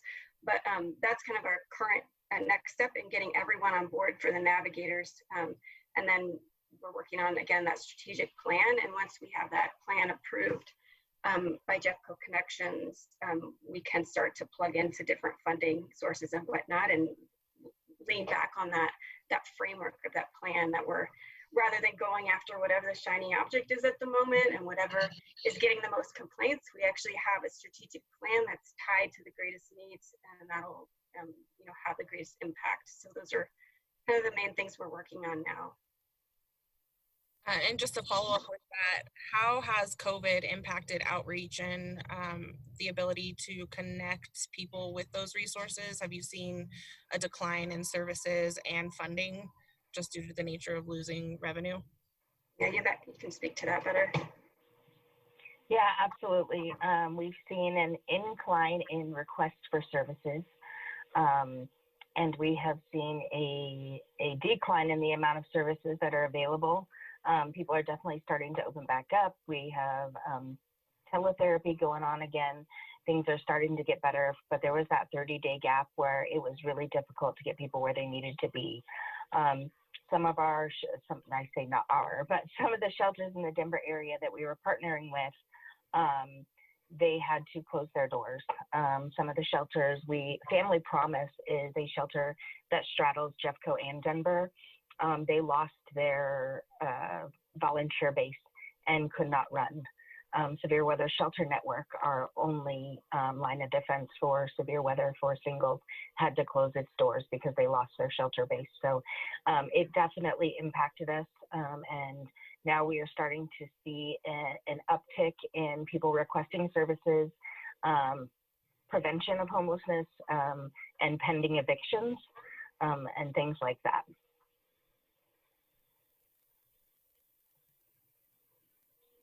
Thank you. That's all. Thank you very much. Additional questions from council? Well, I want to thank you, Yvette and Kelly, for bringing us a really informative report and a very good discussion. This is one of the issues that I get more calls about this issue than anything else that goes on in our city. I know that our citizens are concerned. I would be, interested to stay in touch with what we can do as a council, or how we can marshal our resources to make this, to help move this forward. Mr. Goff. I was just going to remind you, Mr. Mayor, we do have some more presentations on this issue. I wasn't sure if you were wrapping up. Oh, okay. I guess I didn't. Okay, I'm sorry. Go ahead. You can turn it over to Mary Ann real quickly. She would give us an update on what we're doing on getting a navigator for Wheat Ridge. Okay. And we have the PD. the police department after Marianne. Okay, well, I tell you what, we've been in the meeting now for 2 hours, so we're going to take a 10-minute break now. And then we will come back with Ms. Schilling and our police report as soon as we get back. So we'll be back, about 10 minutes from now. Thank you.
like that everyone, just about everyone is back in place.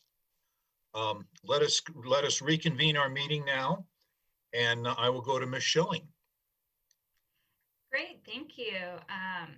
I'm Marian Schilling, Assistant to the City Manager, and I'm going to talk briefly about what the city is currently doing regarding the navigation program. It was mentioned a little bit earlier, but I'm just going to give a little bit of history. So as you may remember, the city approved a half-time homeless navigator as part of the 2020 adopted budget. This position was funded through the Crime Prevention Fund in the police department. The city originally posted the part-time position back in December, but was unable to fill the role after interviewing several candidates. And then when the pandemic started, we actually froze the position for the time being, which ended up being really helpful for reevaluating our strategy and our process. One unanticipated issue that we found was that by housing the position in the police department, it actually wouldn't allow access to the county's homeless management information system, which, as Kelly mentioned earlier, is a homeless database currently being used by the county and the navigator. So as part of the reevaluation of this role, we were looking into moving this position into the city manager's office in order to allow access to this really helpful database. Additionally, since March, the city has spoken with the neighboring cities, Golden and Edgewater. Golden is also having difficulty filling a part-time position, and Edgewater actually didn't originally plan to hire a navigator, but has since found that it needs a little bit more homeless support than it originally anticipated. So the three cities are now working toward the hiring of one homeless navigator to share amongst the three cities. At this time, like Councilmember Urban mentioned, it has not been determined if this is going to be an in-house position or if it's going to be contracted with an agency, but both options are currently being considered. So the plan at the moment is that Wheat Ridge will be the city to hire the full-time homeless navigator position, and both Golden and Edgewater will allocate financial or staff resources to facilitate the work of the homeless navigator. The idea is to start with one navigator first and then go from there. The draft IGA was included in your council packet. So we're really excited about the partnership, and we hope to move on it really quickly. So that is the current update on what we're doing for our navigation program. So at this time, I will turn it over to Chief Murtha and Division Chief Lorenz to provide an update in the police department. All right, Chiefs, take it away. Thank you, Ms. Schilling. Thank you, Marianne. Good evening, Mr. Mayor and members of the council. Marianne, I'm going to try and share this screen, so bear with me here.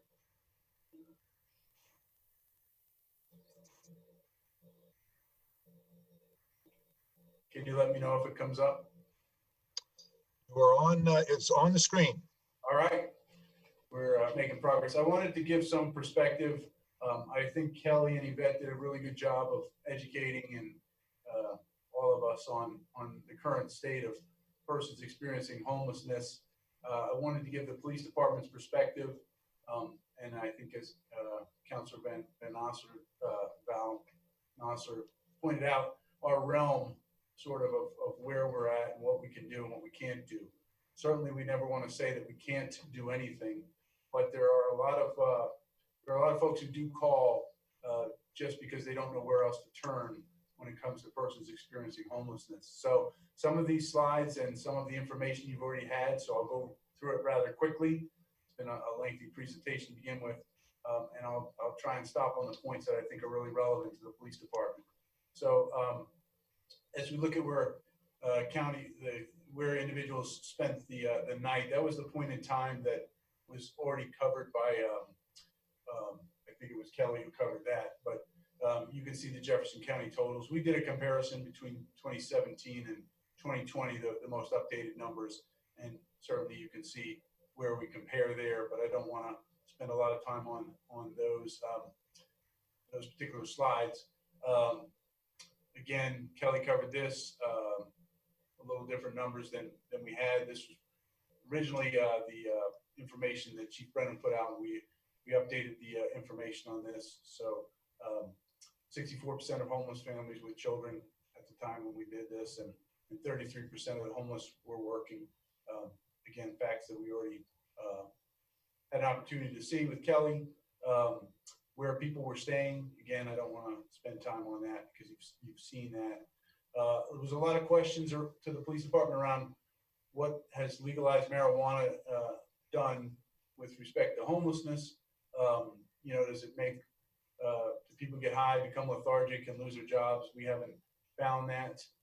Most of our data is either anecdotal, or it's observational, or it's based on our interactions.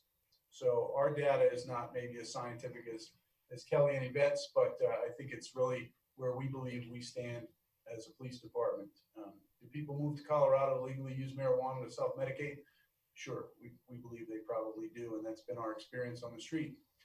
A lot of folks will call about loitering, that homeless folks are loitering. And loitering really, it's been the definition in Colorado of loitering really deals with folks hanging around schools and school grounds. That's the definition of loitering. In the case of Chicago versus Morales, I think that was a gang-related case where folks were loitering, and what the Supreme Court found in that case was there really was no specific activity that was noted, and they overruled the statute that Chicago had and said you've got to be more specific than that. So in the Colorado statute, loitering refers to hanging around a school building or on school grounds. It's age dependent, and that certainly is not a law that really deals with persons experiencing homelessness.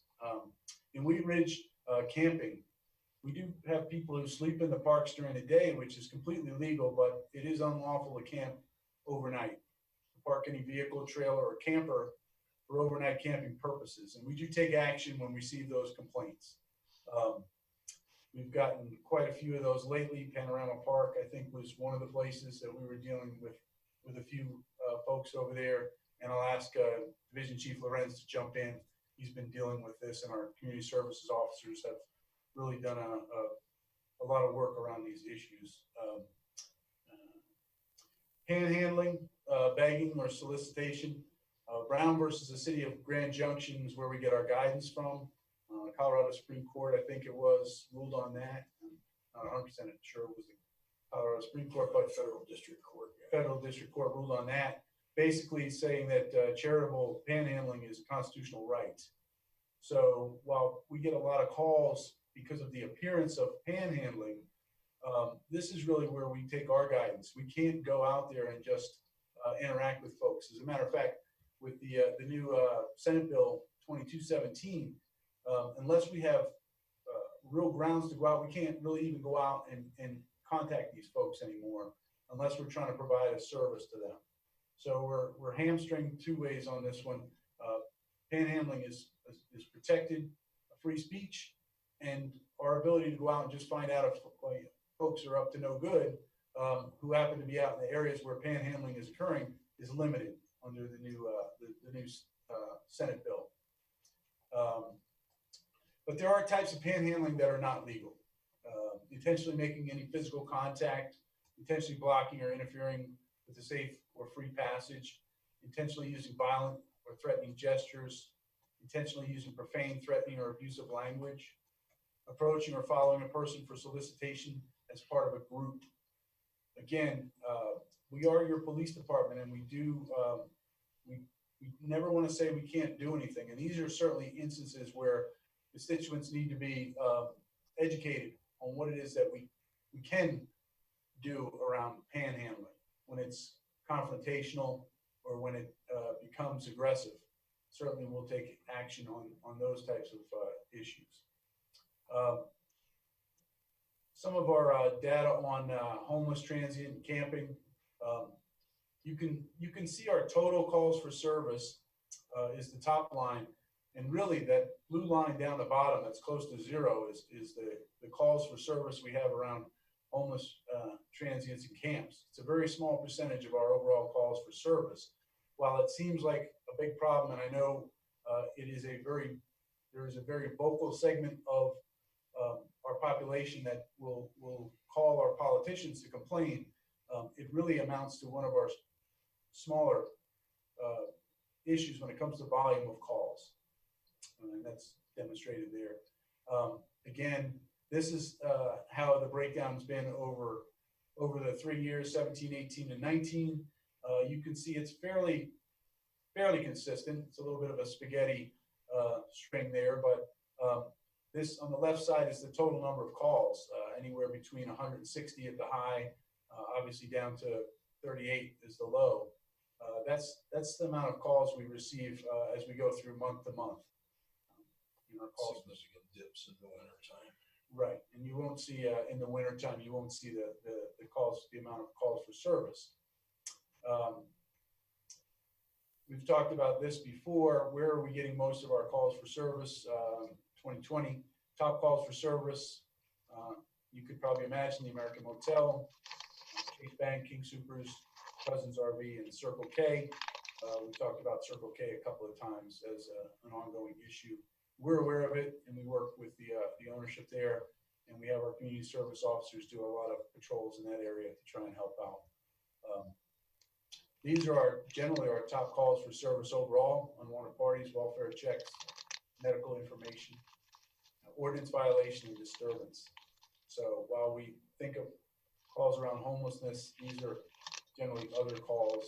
Some of them can be crossovers as well. This graph here, homelessness, transient camping calls for service. You can see the calls where we were able to pull out a reference to homelessness. These are the number of calls on the left-hand side, and these are the types of calls, obviously, on the bottom. Thefts are the only ones that really have jumped up in 2019, and we're doing some more review of 2020 so far. But you can see the total number is not so alarming. It's not as alarming as it may sound when you get calls from your constituents again. So police efforts, we've started our Crossroads project where we go and we interact with our business community. One of the counselors mentioned tonight some of the concerns of the business community. We're proactive in going out, talking to the business community, seeing if there's any issues they have. A lot of times, many times, it's issues around persons experiencing homelessness, and we'll try and work with those individuals or groups, either to find to relocate them if they're on private property, or connect them with services if we can. Directed patrols on the Greenbelt. We'll see some bike officers and other patrols there. That's an overtime project that we work on to try and keep the Greenbelt safe and make sure there aren't any folks down there who are causing any trouble for individuals. We do our Greenbelt assessments periodically. Our meetings with CDOT are ongoing. CDOT does a lot of cleanup, especially on the under the interstates. I put out an email a week or two ago, and I was trying to explain why you might see more people. They might be more visible, those folks who are experiencing homelessness. And some of these cleanups certainly move people from areas where they're less visible to areas where they tend to be more visible. Interrupted services, we talked about that earlier. We have trouble right now. We're in a bit of a predicament because some of the folks out there do cause trouble, and in the past we've been able to bring them before a judge or to jail for their crimes or their warrants, and many of them end up in jail, or some of them end up in jail. That's not really an option right now with COVID and the issues going on in the jail. They don't accept warrants, especially low-level warrants. So that none of the folks that are causing trouble are necessarily getting removed unless it's serious.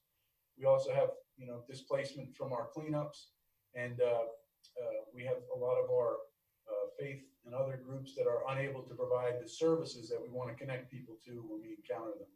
Certainly, we already talked about the Severe Weather Network, Shelter Network, and our cleanups. Our cleanup efforts are ongoing. We understand that that folks in the community are complaining about the unsightliness of what they see, and I want to assure everybody that these are ongoing cleanup operations between Public Works, Parks and Rec, CDOT. We use a contractor and our CSO team that does small cleanups. City of Wheat Ridge efforts, defining homelessness. One of the issues that we find is that really there are folks, I think Kelly and Yvette talked about, ending homelessness by finding people homes.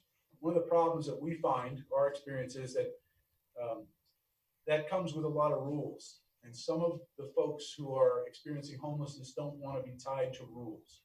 So they will opt not to take shelter in lieu of the freedom that they have from camping out. So we have really a group of folks who are unable to follow the rules or know that they don't want to follow the rules, and they will opt to live on the streets. Then there's a lot of folks who are couch surfing, and that's where the majority of our homeless are, and they're more out of sight. They're the ones that we don't encounter quite as much. Legal issues we talked about, public safety systems approach, I'll touch on in a second. Kelly and Yvette already talked about emergency housing options, so I won't go through that again. Funding opportunities, and of course, we've already talked about our homeless navigator, Marianne talked about that. We've seen the impacts of COVID-19 in the police department. Just by way of history, I know we've been through a long presentation tonight, but police departments got homelessness, mental health issues that come along with it, and some of the other issues by default. And while we do receive training and we do pride ourselves in our ability to do a fairly good job around it, it wasn't something we asked for. It wasn't something that was in really until the 80s, maybe, and 90s, really a police department function. Quite frankly, we were never funded for it. So when folks say they want to defund the police department and move the money, I'm always interested in where they think the money came from that came to the police department. We were just told to go out and deal with it, and that's what we've been doing. But I think we all welcome more resources and more attention, and I certainly thank the council for taking time to look into it and give a little direction on where they see homelessness going. So talked about a systems approach, strategic and data-driven method. I think Mr. Urban commented on that. We believe in that as well in the police department, allocation of resources, services, and programs that best suit those experiencing homelessness need, connecting those two. So we've talked for quite a few minutes about local organizations that can help. We have a list of them. We provide them to folks experiencing homelessness.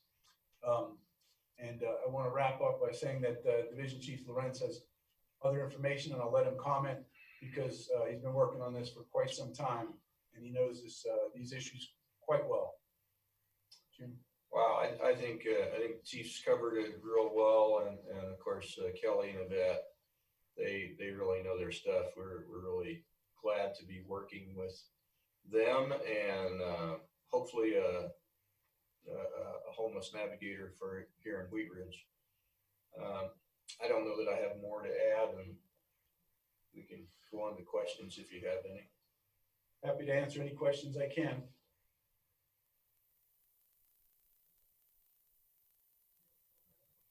Mr. Mayor, you're talking, I can't hear you.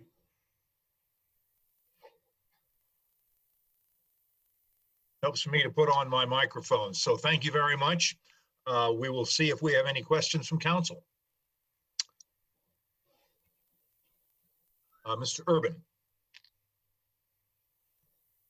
Not really a question, but just a thanks and gratitude to the police department and the way that they've worked with our homeless population and the individuals that are experiencing homelessness. I've spoken with several of them, and I think that the Wheat Ridge Police Department does a good job of striking a balance between enforcing the laws while respecting the rights of the individuals that are experiencing homelessness. And so it is a tightrope to walk sometimes, but I appreciate the way that they've conducted themselves out in the community. Thank you. I'll pass that on for sure. Thank you, Ms. Hulteen, and then Ms. Hoppy. Thank you, Mayor. I'd like to also echo gratitude for our police department. I think they take a compassionate and community-oriented policing approach on this. And I wanted to specifically thank Division Chief Lorenz for meeting with my neighborhood a couple weeks ago on this issue. I have a couple of questions. Well, first of all, I also want to just thank our citizens. My experience when I was campaigning and when I've had interactions is that I really don't hear complaints. I hear compassionate concerns about the welfare of our community. And so I appreciate that our citizens principally take that approach. The one complaint I hear the most is just really concerns around safety on the green belt. A lot of residents feel like it's not a place where they feel safe, and it's, you know, a quality of life aspect that they feel has been impacted.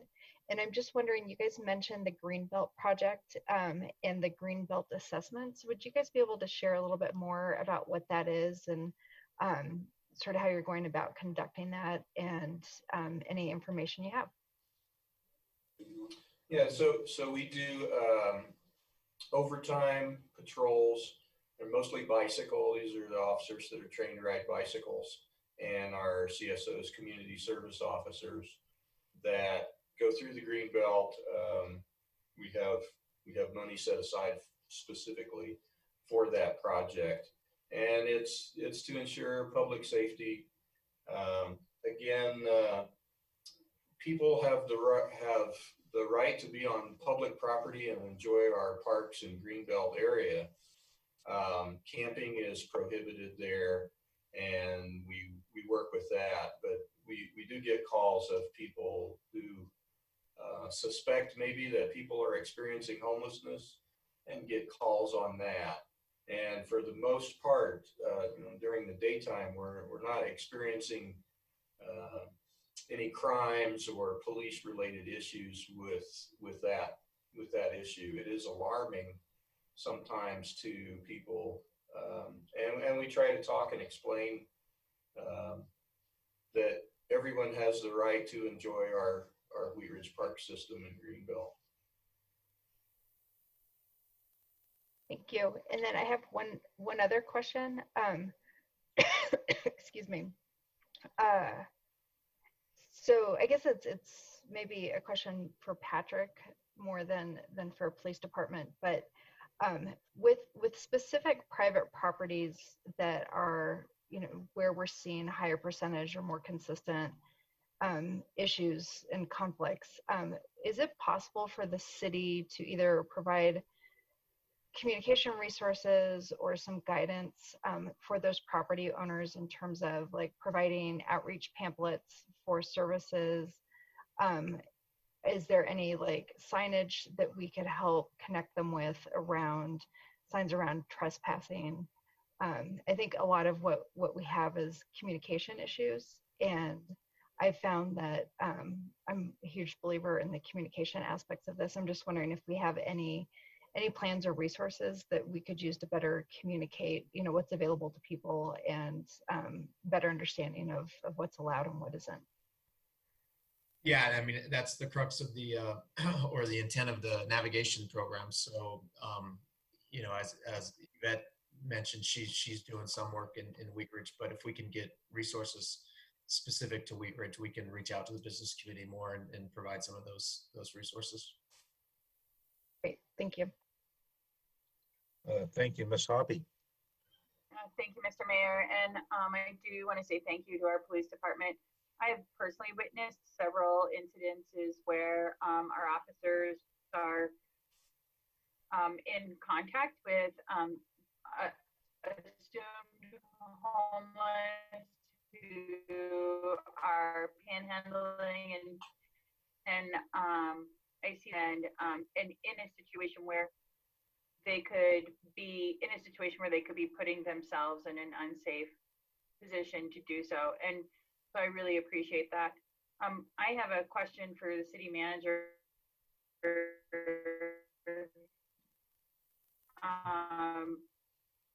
breaking up a little bit on us. Some of the resources, sorry, I even have myself linked to my phone, Verizon. Is it better now? Better now. Great. There are some creative resources that homeless utilize for things like showers. One of them being the rec centers, and with the showers being closed and all of the rec's opportunity to maybe open the locker room at the pool, since we're not opening it maybe once a week, to allow people who are experiencing homelessness to be able to utilize that to maybe get cleaned up a little bit. And I do realize that that takes staff and money to have to go in and clean it afterwards, and for someone to be there to make sure that all goes smoothly. But I wonder if that's something that we have considered offering. I don't think it's something we've considered. We definitely can. I think we'd have to look at the COVID restrictions, and if we can allow that. I think there's probably a way we could, and of course the safety of our employees and others. So I'll speak to our Parks and Rec director tomorrow and see what we can look at. Thank you. Additional questions or comments on this topic? A lot of information coming out tonight, so.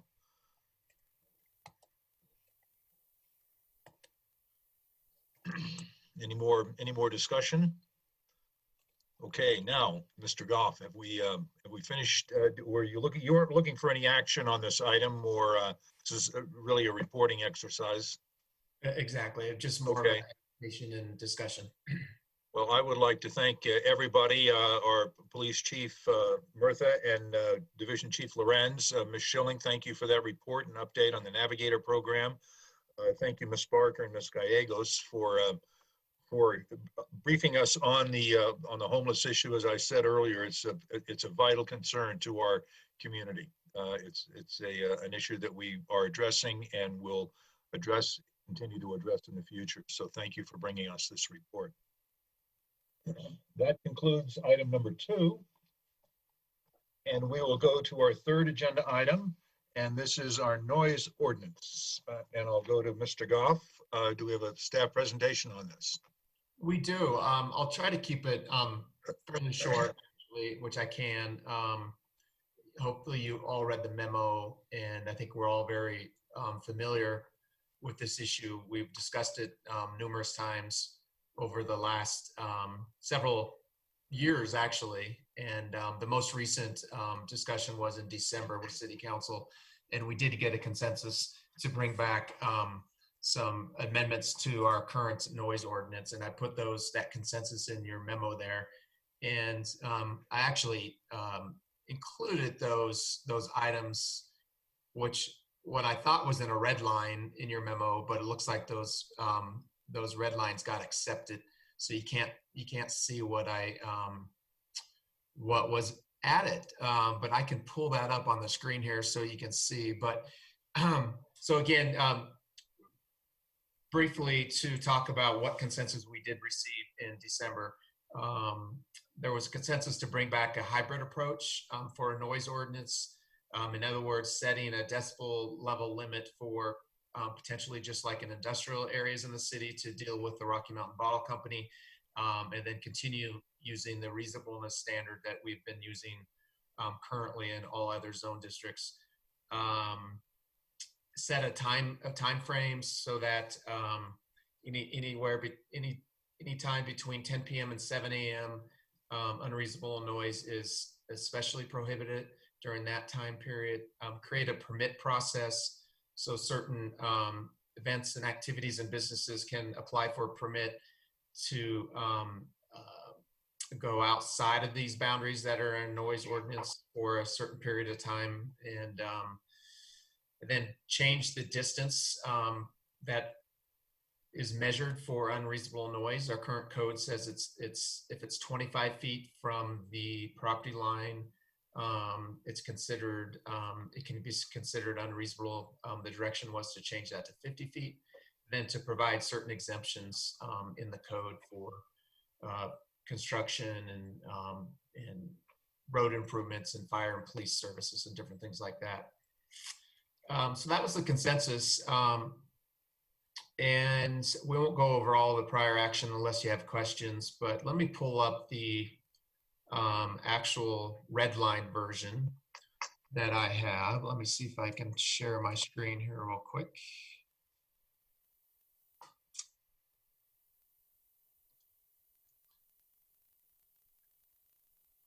Maybe, did it pop up? Yes. I can't see it though. You all can see it? It is on the screen. It's a little small, but Okay. And it's a red line version, right? it is the red line version, yes. And I'm sorry. starts sort of at B is really your. Okay, so I included in your staff memo the current city code, section 16103 on unreasonable noise disturbing the peace. It's fairly short, as you can tell. Everything in black type was the current code. Anything in red is what I included based on the consensus that we received. So in section A, 1, you can see we just changed the 25 to 50 feet. So any noise or sound which is audible 50 feet or more from a mobile noise or sound source is considered unreasonable. Section 3, any noise, sound source, or any person or group of persons engaged in loud and continuing activities which are audible 50 feet or more is considered unreasonable. And then we added a section B, where we included a decibel level restriction for industrial zoned areas. You see, I just added a little chart there. So any noise coming from an industrial zone property cannot emit into a residential zone district. The decibel reading cannot be louder or more than 55 during the day and 50 at night. Into a commercial zone district, 65, 60, and then into another industrial zone district, 80 and 75.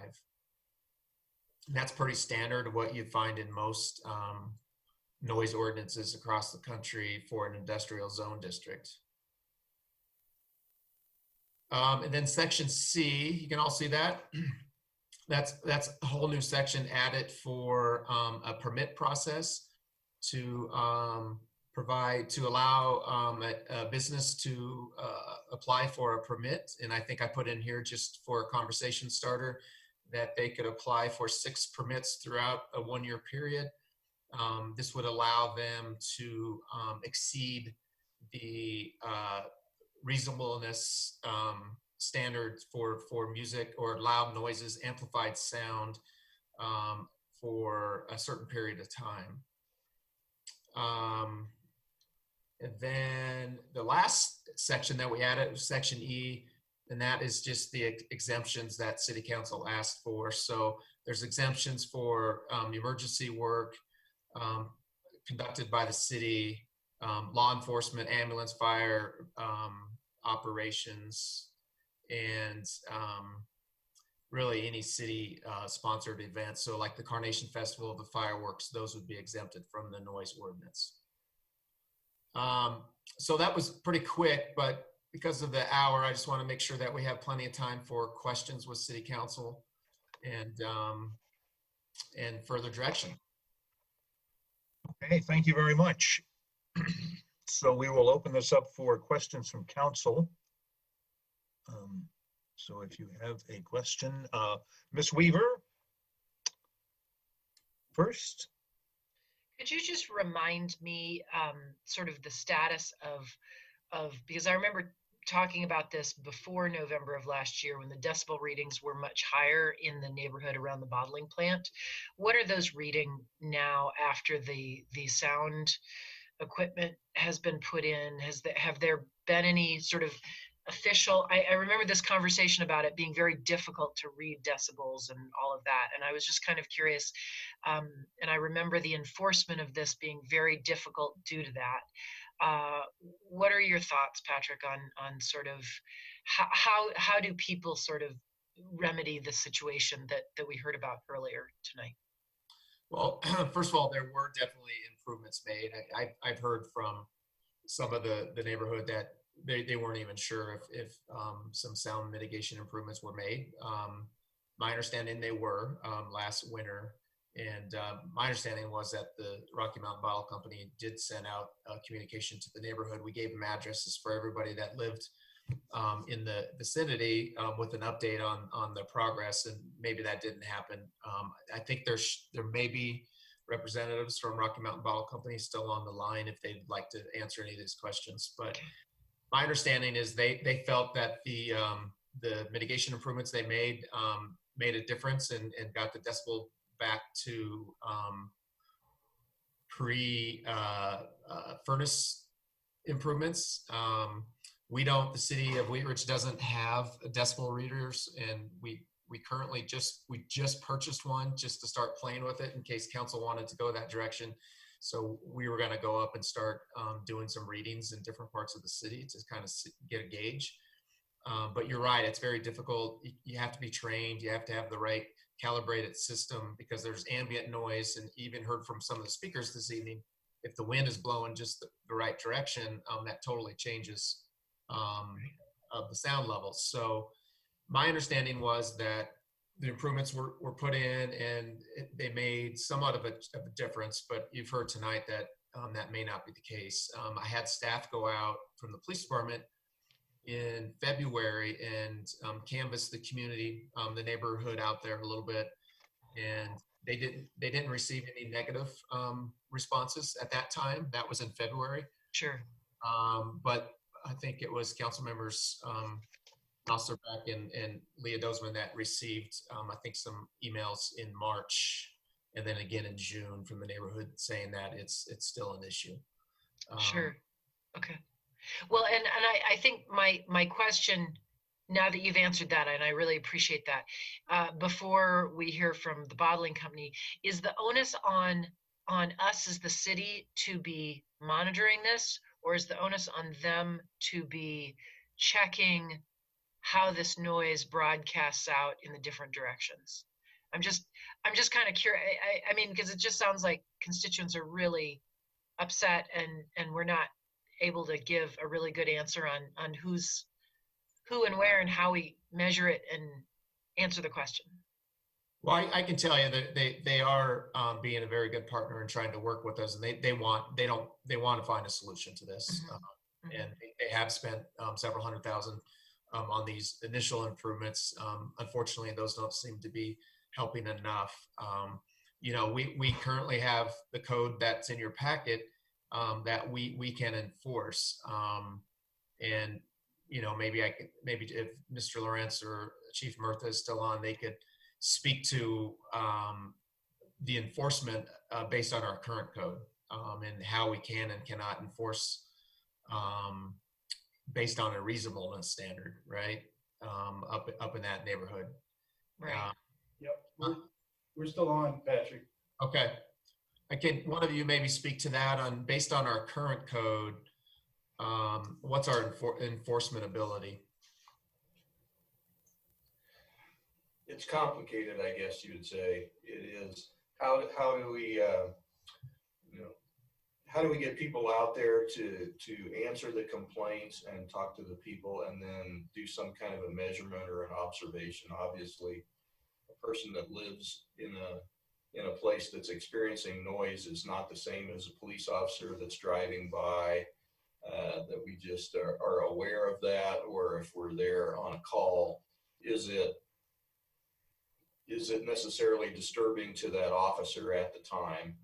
So it is pretty complicated, and I think we like the decibel kind of system that Patrick has put in there.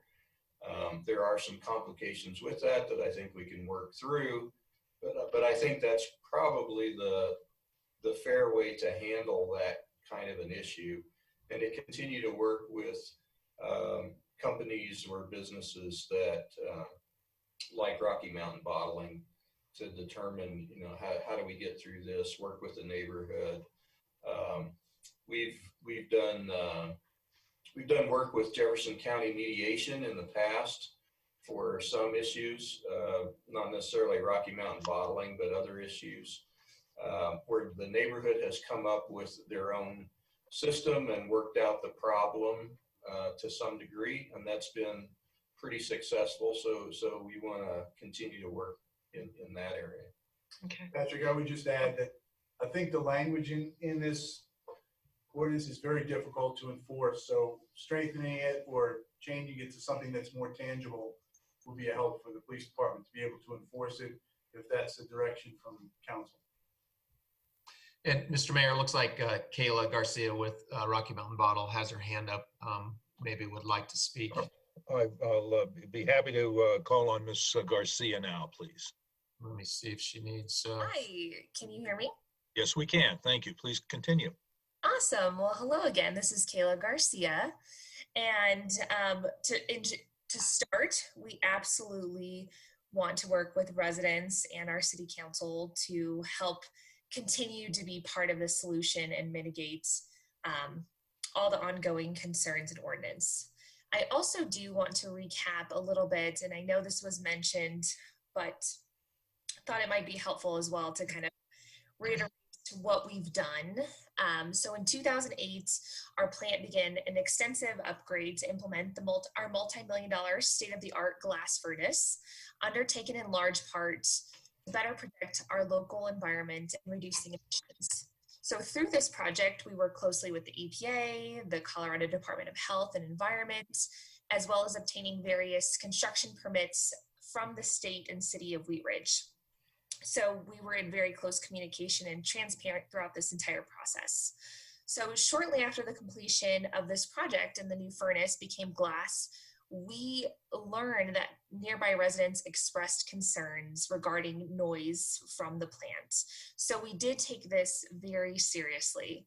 So after, as I mentioned, after that initial change, we then invest an additional 6 figures into noise mitigation solutions from this last September to November as a response to be part of the solution. So knowing that, we potentially did not communicate that well and there are more concerns coming, we absolutely would like to continue to be of help to be a part of however conversations we need to have with our residents and neighbors moving forward. Thank you. Thank you very much. Ms. Hobby, or I'm sorry, Ms. Hobby. Thank you, Mr. Mayor. As we look at this noise ordinance, we need to keep in mind that this has to work for our city as a whole, and we want to make sure we're not crafting something just to solve one problem, but that it does holistically work with our city. So, we have places like Clear Creek Crossing, the base camp that aren't built out yet. So I just would like to remind all of us that that's something that we want to keep in mind while we're doing it.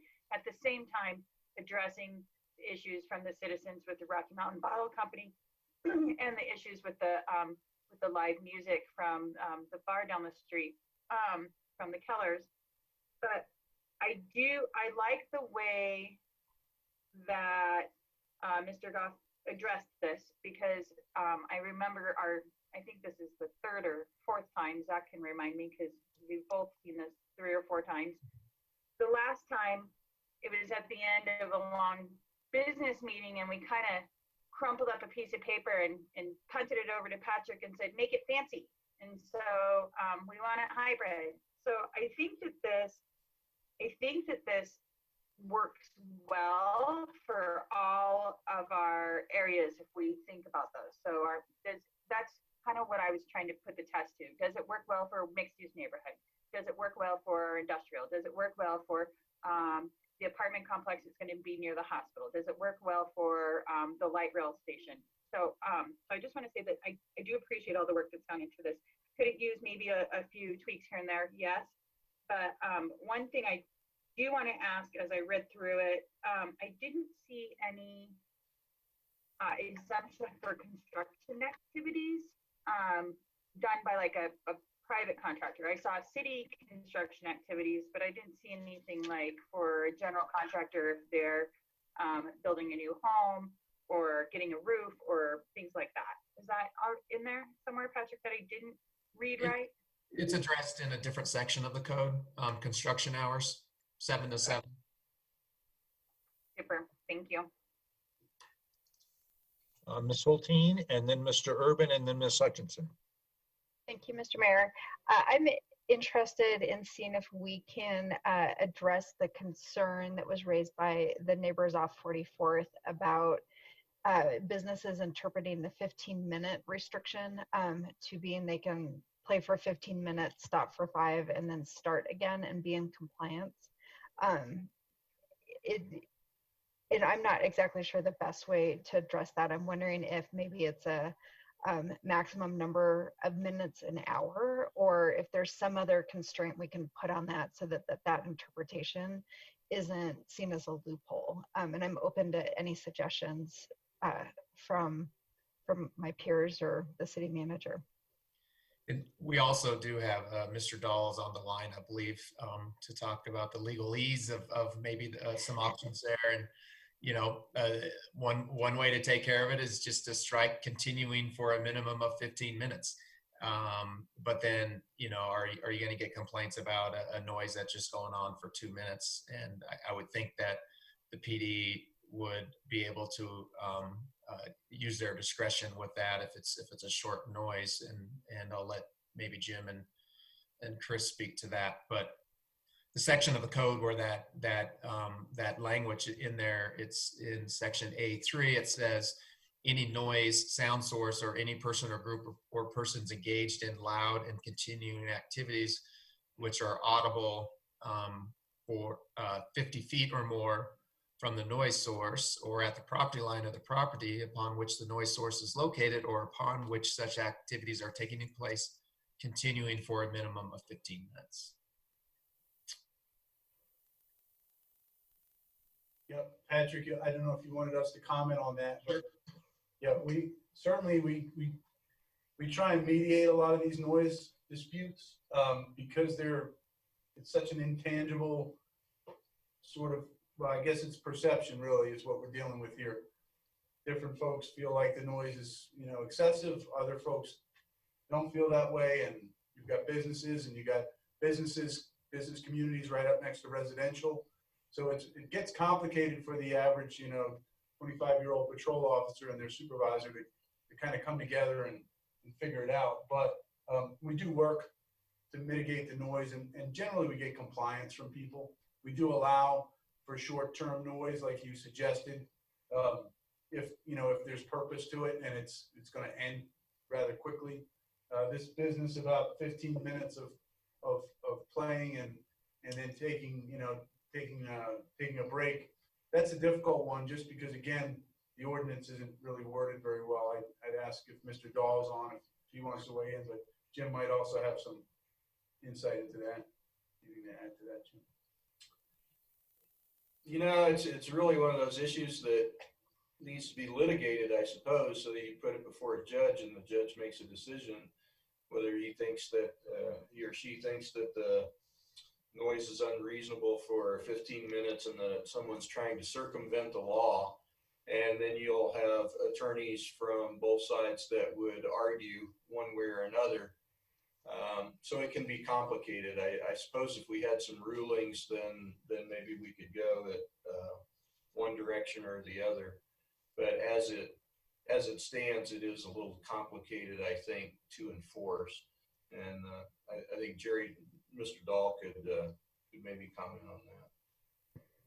Well, Mr. Dahl, looks like that the ball is coming into your court. Okay, thanks. Yes, I think that we can certainly draft some language around that. And looking at that subsection, I don't have all the words right to hand, but I've got sort of an approach with something like add to that section. Pardon me, it's no defense to an enforcement of a violation under this section or the persons generating the noise to periodically cease generating such noise in order to avoid prosecution. I can improve upon that, but you see where I'm headed. Yeah. And I think that that's the kind of language that would be of assistance to the police department and helpful when the prosecutor is in front of the municipal court judge. Thank you. I have Mr. Urban up next. Thank you, Mr. Mayor. And looking through this, I couldn't quite tell, does highway noise or highway traffic fall into this decibel reading? Because that would generally be above the 80 decibel within 50 feet. of the highway. Do we have any sort of carve out or description of how that's exempted? Yeah, Mr. Urban, I believe that comes into the training of who's using the decibel readers, taking into account ambient noise and noise. And Jim, Division Chief Lorenz just purchased a decibel reader. I'm not sure if he's got any comments on that, on the training that would be required for that to deal with ambient noise. Yeah, we just have it in the box. I don't know that we've got it yesterday. But in reference to the traffic, I know that Vail, City of Vail, had a big issue because of that valley that they're in, and they worked a noise ordinance out there. So it's something that we could take a look at and see if it applies to Wheat Ridge. I don't know that for sure, but somebody's done it before. But I guess the other concern I have is it relates to, obviously, in certain areas of the city, there can be mitigation done for noise of I-70 coming into the neighborhoods and whatnot. But I just want to make sure that whatever ordinance we create doesn't impact future construction or remodeling or improvements to I-70 because of some noise ordinance that we've installed, then would cause us to have to build a monumental noise wall of some kind or another. And just wanted to understand how this particular ordinance would impact future construction along I-70, and that may not be a concern. I don't know. Are you talking about the actual construction, Mr. Urban, or the noise from increased traffic? The noise from increased traffic relating to some sort of environmental impact study that then says, based on your current ordinance, you can't have a decibel over this. And so in order to construct new lanes or whatever, then you're going to need to build an X high noise wall or something like that. Okay, thank you. I have Ms. Hutchinson and Ms. Hoppy. Thank you, Mr. Mayor. Yes, I have a question about the section 16103, number 3, regarding the 50 feet or more from the noise source. It says, or at the property line of the property upon which the noise source is located. Some property lines are 5 feet anymore. So we're talking 50 feet.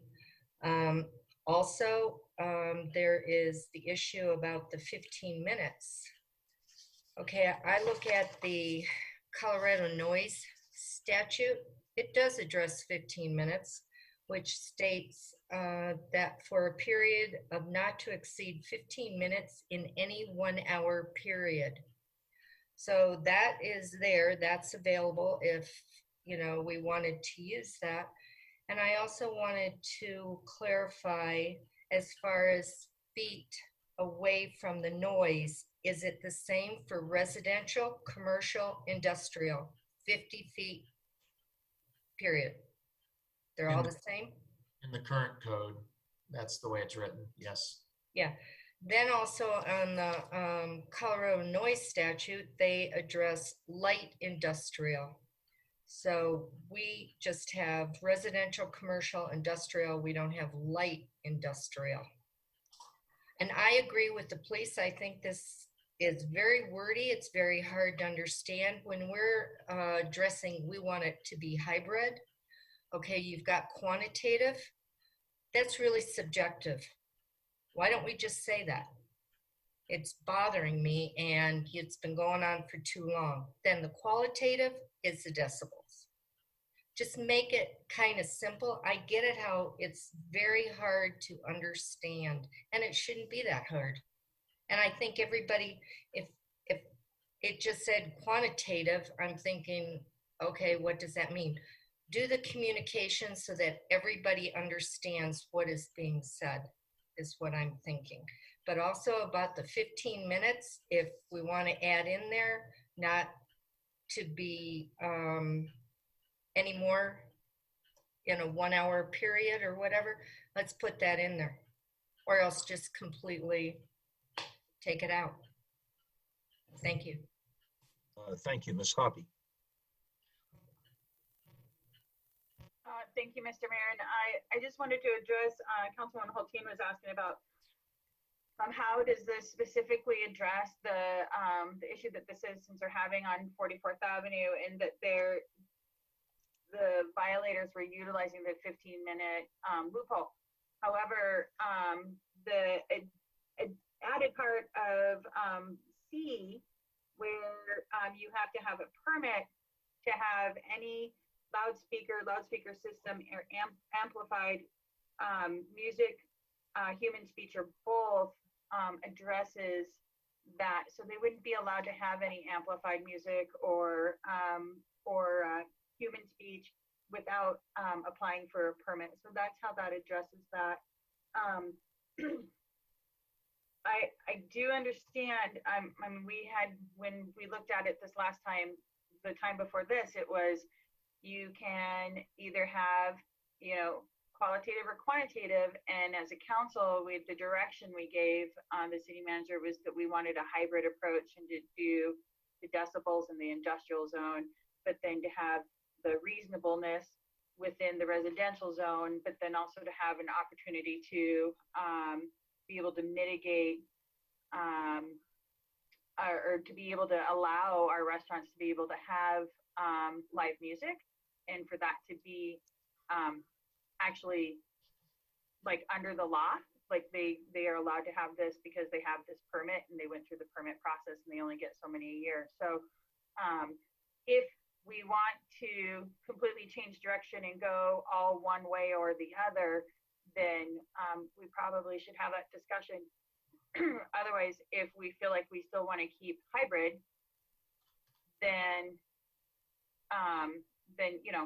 we should maybe try to work with this and see where we can shore it up and try to move it down the road rather than punting it.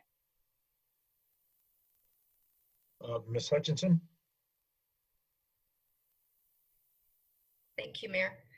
I just want to make the point also that when music is being played and it's being played from a third level story building is a lot different than if music is being played at ground level. There's nothing to the trees aren't even high enough to even interfere with that kind of a noise. The noise coming from a higher level building travels further than if it's just like, in the backyard or something like that. And I think that's an important issue. It can go for blocks and blocks. So I think that's an important issue. I do believe that the language should be simple so that any person in a neighborhood, person with a business can understand exactly what is being said and it's not all twisted. So it makes it easier. If the police are having an issue, I get it because I'm having an issue reading this. Thank you. Additional questions, comments? Ms. Hoppy? Thanks, Mr. Mayor. And I hear what Councilwoman Hutchison is saying is that she would rather have it be an all decibel scale. I don't really see other councilors chiming in on that they want to ditch the hybrid approach. And so I guess today what staff is looking for is some more direction, be able to take this down the road a little bit further. And so my question to our counselors is, are there pieces that you feel are missing other than, we addressed the 15-minute loophole? Are there pieces that you think we're missing or something that you would like to see shored up specifically, so that we can try to give some direction to our staff to get us, get us down the road to get this done. Ms. Weaver, and then Ms. Dozman. I will chime in. Thanks for that, Ms. Hoppy. I do like the hybrid approach. We did have quite a bit of conversation about this when we talked about it last time, and I do think what you've written, Mr. Goff, is good. I do want us to remember that as has been said by several people already. This is not a one thing fits all sort of issue. We do have to be very careful. I think Mr. Urban said this. We do have to be careful about how we go forward, and even how residential people, you know, this involves if you have a party and a band at your house and applying for that permit and all of those different things. So I do think we have to be really careful and have an approach that is thoughtful on both sides. So I do appreciate the hybrid approach, and I would like to move this forward with some tweaks as Ms. Hoppy suggested. Thanks. Thank you, we have Ms. Dozeman, Mr. Urban, and Ms. Hutchinson. Thank you, Mr. Mayor. So one of my biggest concerns throughout all of this was that, one, we would be hurting businesses, especially in a point in time in which they are already hurting. Two, I also am very concerned about the noise in residential areas that are butted up against commercial and industrial areas, because that seems to be where we're seeing most of the issues, is that where we have these residential and commercial and at times industrial properties that are so close by that the noise pollution is kind of inevitable. And we don't want to hinder business, but at the same time, we want our residents to be able to be comfortably staying at home and not be subject to noise all of the time. And it has been an ongoing issue. I know that we addressed this in December of not wanting a one-size-fits-all and not wanting to create policy to address one or two very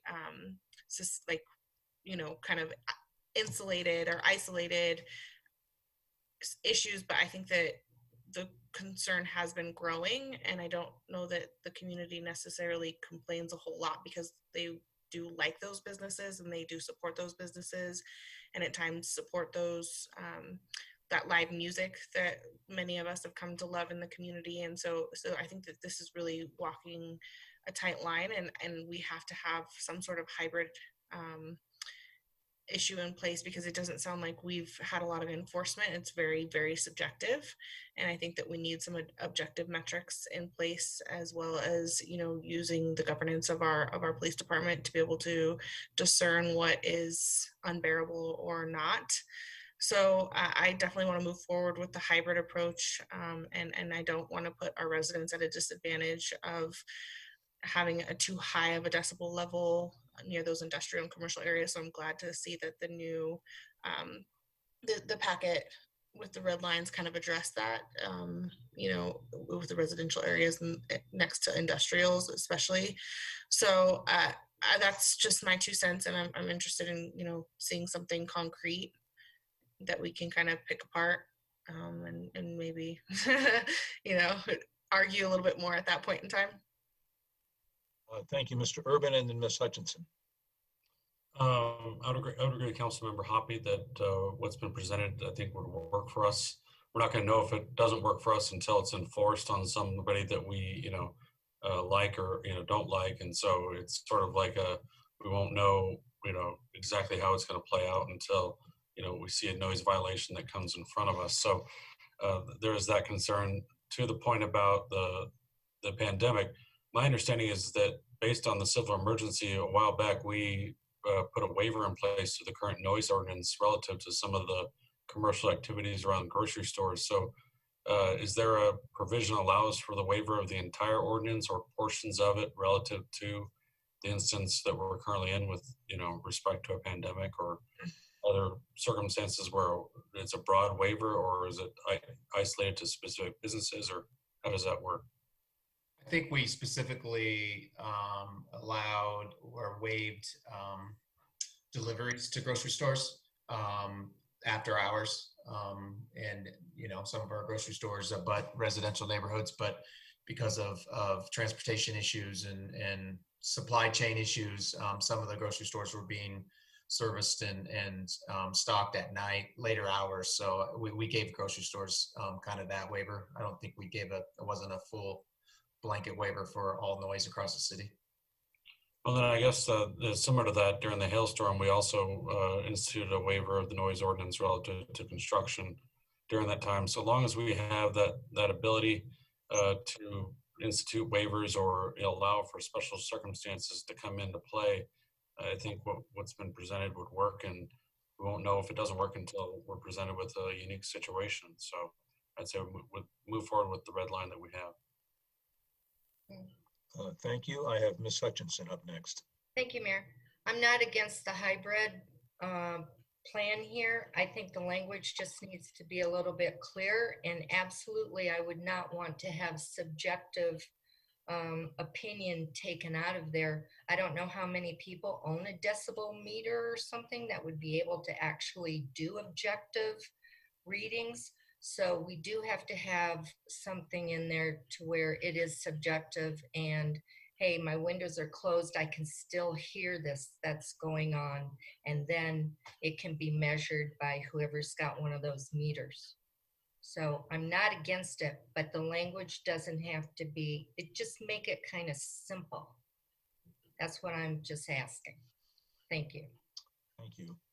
Mr. Goff, I had a question on your table A. The source premise, is that the industrial line, and then how it relates to the other three types of users? Yes, the source premises is where the noise is coming from. So any industrial zone properties, and then the receptor premises are who's hearing the noise. So that would be the abutting properties, yeah, or they have to abut necessarily. Okay. There's a residential neighborhood that is not abutting, and, okay, and they're getting decibel readings above 55 and 50 from that industrial area. Okay. If it can be measured and determine that that's where the noise is coming from, not from ambient noise. Right. That's what. Are there another two columns or two rows that I should be looking at for sources, residential and commercial, in addition to? No, the direction that we got back in December was to do a hybrid approach and just use decibel readings for industrial zone properties. Okay. All right, thank you. If you wanted to go full decibel reading for all zones, yeah, you would have more rows there, and you'd have. Okay. That would be the difference. That's the hybrid function right there. Yes. Okay, thank you so much. Additional comments, Ms. Hulteen. Thank you, Mr. Mayor. I also just want to say I like the hybrid approach. I think there's definitely a couple of tweaks in here. But what I feel like it does a good job of is, probably, I'm guessing the majority of calls that we receive as a city are, I'm annoyed because my neighbor's having a party, and it's kind of a lot of one-off things that, if the police do show up, usually result in, whatever the issue is, somebody didn't know they were bothering people. But I like that this actually allows us to address what are ongoing or sort of more systematic things. And I think that's really where we need more teeth and more tools. So I think that this really does a good job of giving enough for our police department to work with. And I'm sure, as has been mentioned by Chief Murtha tonight, we're going to learn, some of the difficulty to interpret this, and this isn't going in indelible ink. I mean, we can certainly revisit it if things need to be revisited, but I do feel like it's a good starting point for more common understanding for a lot of those littler things, and then more ability for our bigger things where we're seeing consistent issues to actually be able to remedy those. So I appreciate the work on this, and I think that this is a good starting point for this, and I'm looking forward to the next version. Thanks. Thank you. Mr. Goff, one of the things that sort of occurs to me now, one of the issues that I've noticed in the noise complaints lately were the fireworks noises and firecrackers going off in the neighborhoods. Does this ordinance seek to address that? If we left the 15 minutes in there, probably not. It seems like most of those are for half a second, right? I don't know, Chief and Division Chief, how does our current code address fireworks? And well, fireworks are illegal, so. So that's how they're addressed.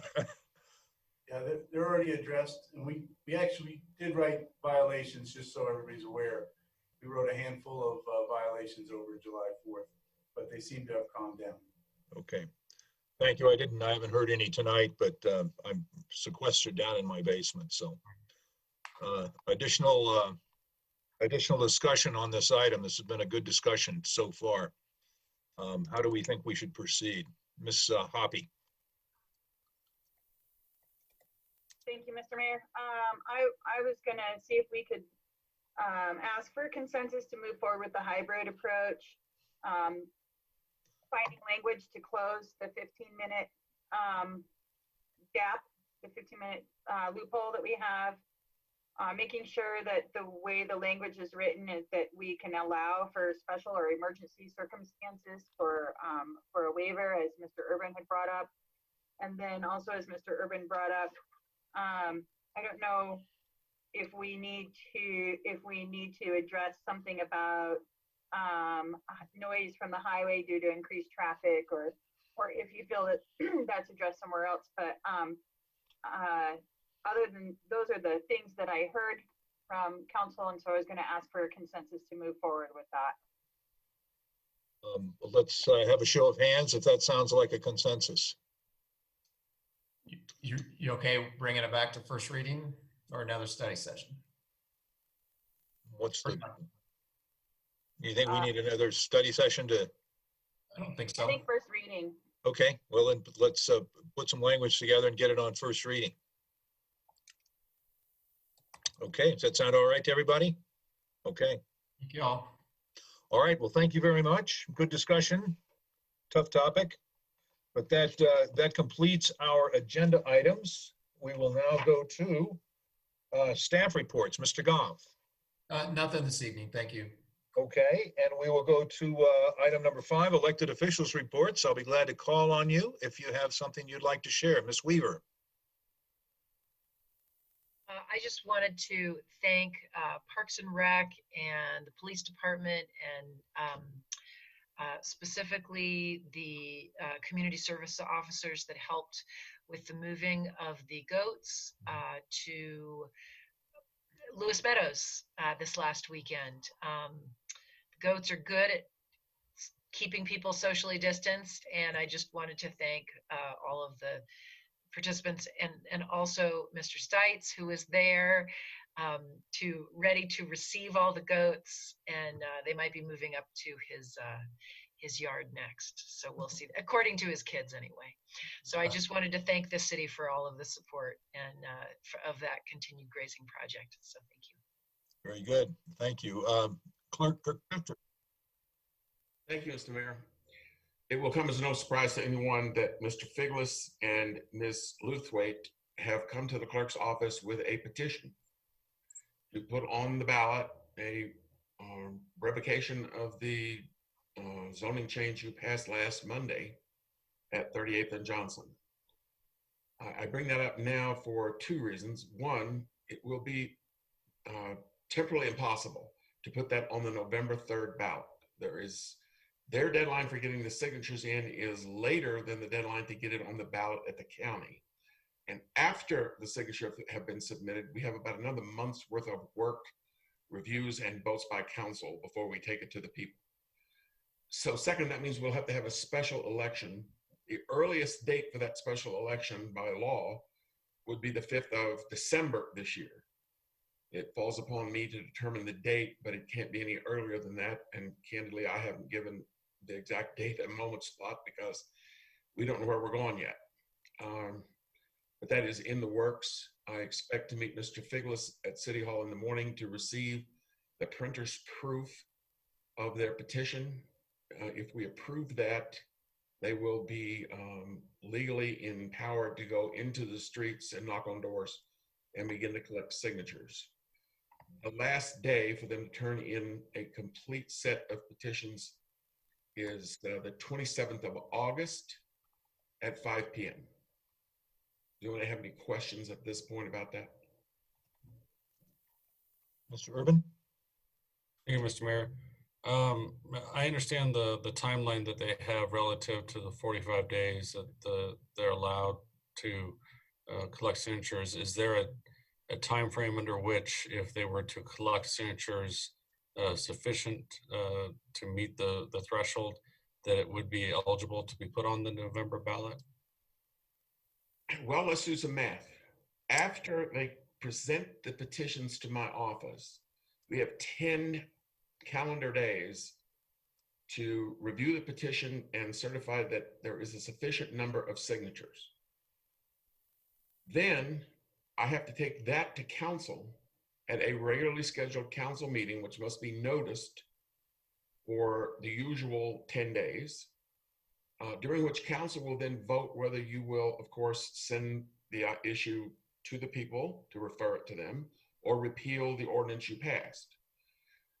If we back up from 20 to 25 days and there's no cure period and everything is perfect, they would have to get the petitions in by the 7th of August, actually the 5th of August. And today is the 20th of July. That seems a tall mountain to climb. It's an excellent question, and you're not the first one to ask it. Are there other questions about that? Ms. Dozman. So does that stall the project from being able to break ground, Patrick? The answer to that question is legally, I don't know. If I'm the landowner, am I going to start construction and risk the possibility that my zoning is pulled out from under me? Doesn't seem like a low-risk business decision. Yeah, that's correct. Legally, no, but that's a business decision for the developer. Mr. Stites? Thank you, Mr. Mayor. How much does a special election cost? I don't know. The numbers I've heard thrown around are in excess of $30,000. At least, probably closer to 60. And we will do it by mail. We won't have polling places, et cetera. So every registered voter in Wheat Ridge will get a ballot in the mail. And what we'll have to do is pay for all the printing, all the postage, et cetera, to get it out there. And we'll have to pay for a professional service to help us receive and count the ballots. Do you know how much just having that, and you probably don't, you weren't clerk then, how much did it cost to have that on the ballot last year, the 2E? Do you know? I have no idea. Beyond the cost of having Pam Anderson review the petitions once again, and the cost of staff to receive the petitions, et cetera. When we transmitted that to the county, and of course, because it was on the general election ballot, that cost was absorbed by the county. We have to pay them a fee, but it's nothing like $30,000 to $60,000. Patrick, do you know if there is a charge by the county to put it on the ballot? Yeah, the coordinated election, we pay for our share.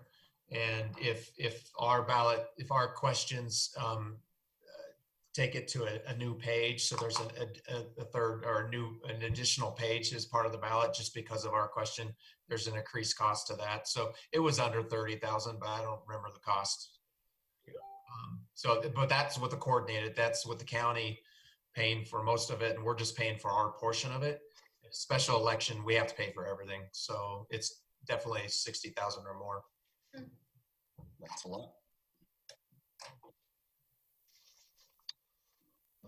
Thank you. Ms. Hutchinson? Thank you, Mayor. I had a constituent contact me regarding the Ashland treatment plant at 29th and Fenton. The concern is that she felt that the property had not been watered at all. So she got a hold of Denver Water, which this is Denver Water. And somebody came out and stated that Wheat Ridge had a contract with this facility to where Wheat Ridge was to take care of that property, because what it's happening, it's turning all brown, new plantings aren't doing very well. And so there was a concern about that. Do you know, Patrick, about a contract between Wheat Ridge and Denver Water for care of this place? I don't. And yes, Ms. Hoppy also got a call, and she asked me about it today. I've asked staff to reach out to Denver Water also. I'm it's very unlikely we have a contract to take care of that. It should be Denver Water taking care of that. So, but I'm trying to get an answer for that. Yeah, because apparently somebody from Denver Water came out, a supervisor, and then sent somebody else to relay the message that Wheat Ridge had a contract that was ours to take care of. So that's just one issue. And another issue that I have is regarding the Wang development property on 38th Avenue. That trash has not been picked up yet. So there's a sign out there that says violation. This is next to Christopher House. There's nothing written on the sign at all. It's all blank.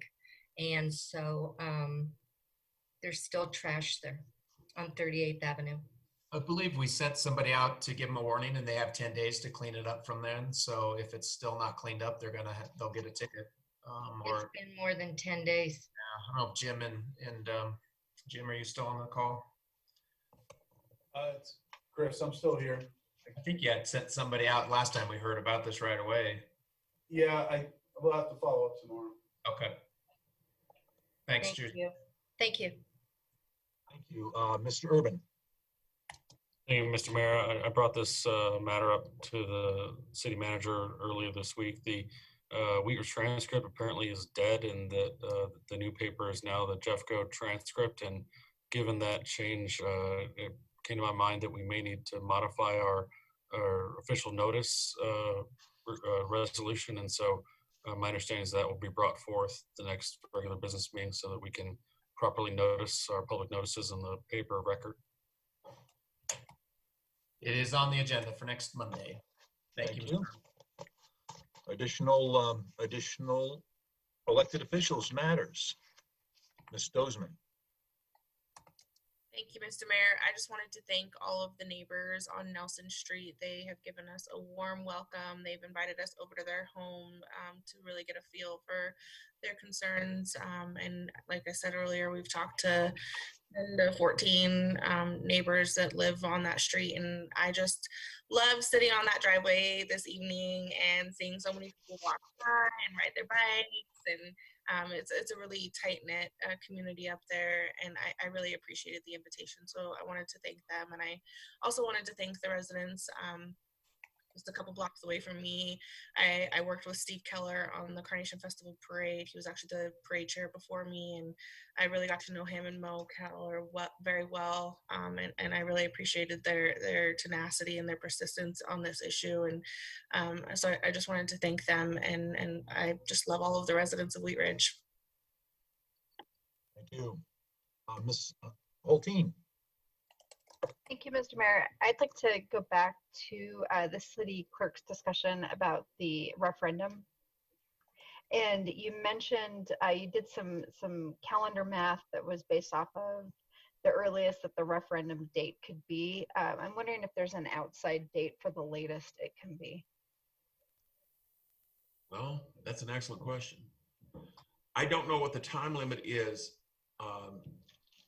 The reason I said the earliest date is December 5th is because the statute says you cannot hold a special election. Help me here, Mr. Dahl. I think it's 32 days, within 32 days of a general election.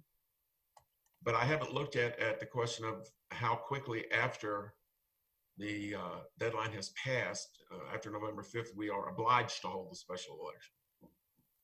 Yeah, I don't have the statute right to hand, but the city clerk's correct. There's a freeze out period before and after the general election.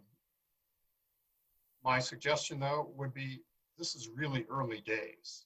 Yeah. We don't have yet, I want to emphasize this, we don't have yet a petition that's ready for circulation. I understand that'll be submitted tomorrow, and the clerk has 5 days, and they'll need to take a couple days to make sure petition is ready for circulation. I think it likely will be. Once it is, it has to be circulated. Sufficient signatures have to be achieved. It has to be turned in. The clerk has to review it to determine that. If it's insufficient, there's a process for amending it once. There's also the right to protest, as council's aware. Point I guess I'm making is there are a whole bunch of steps yet, and I believe it's too early to begin sort of guessing at, well, if this happens, then what about that?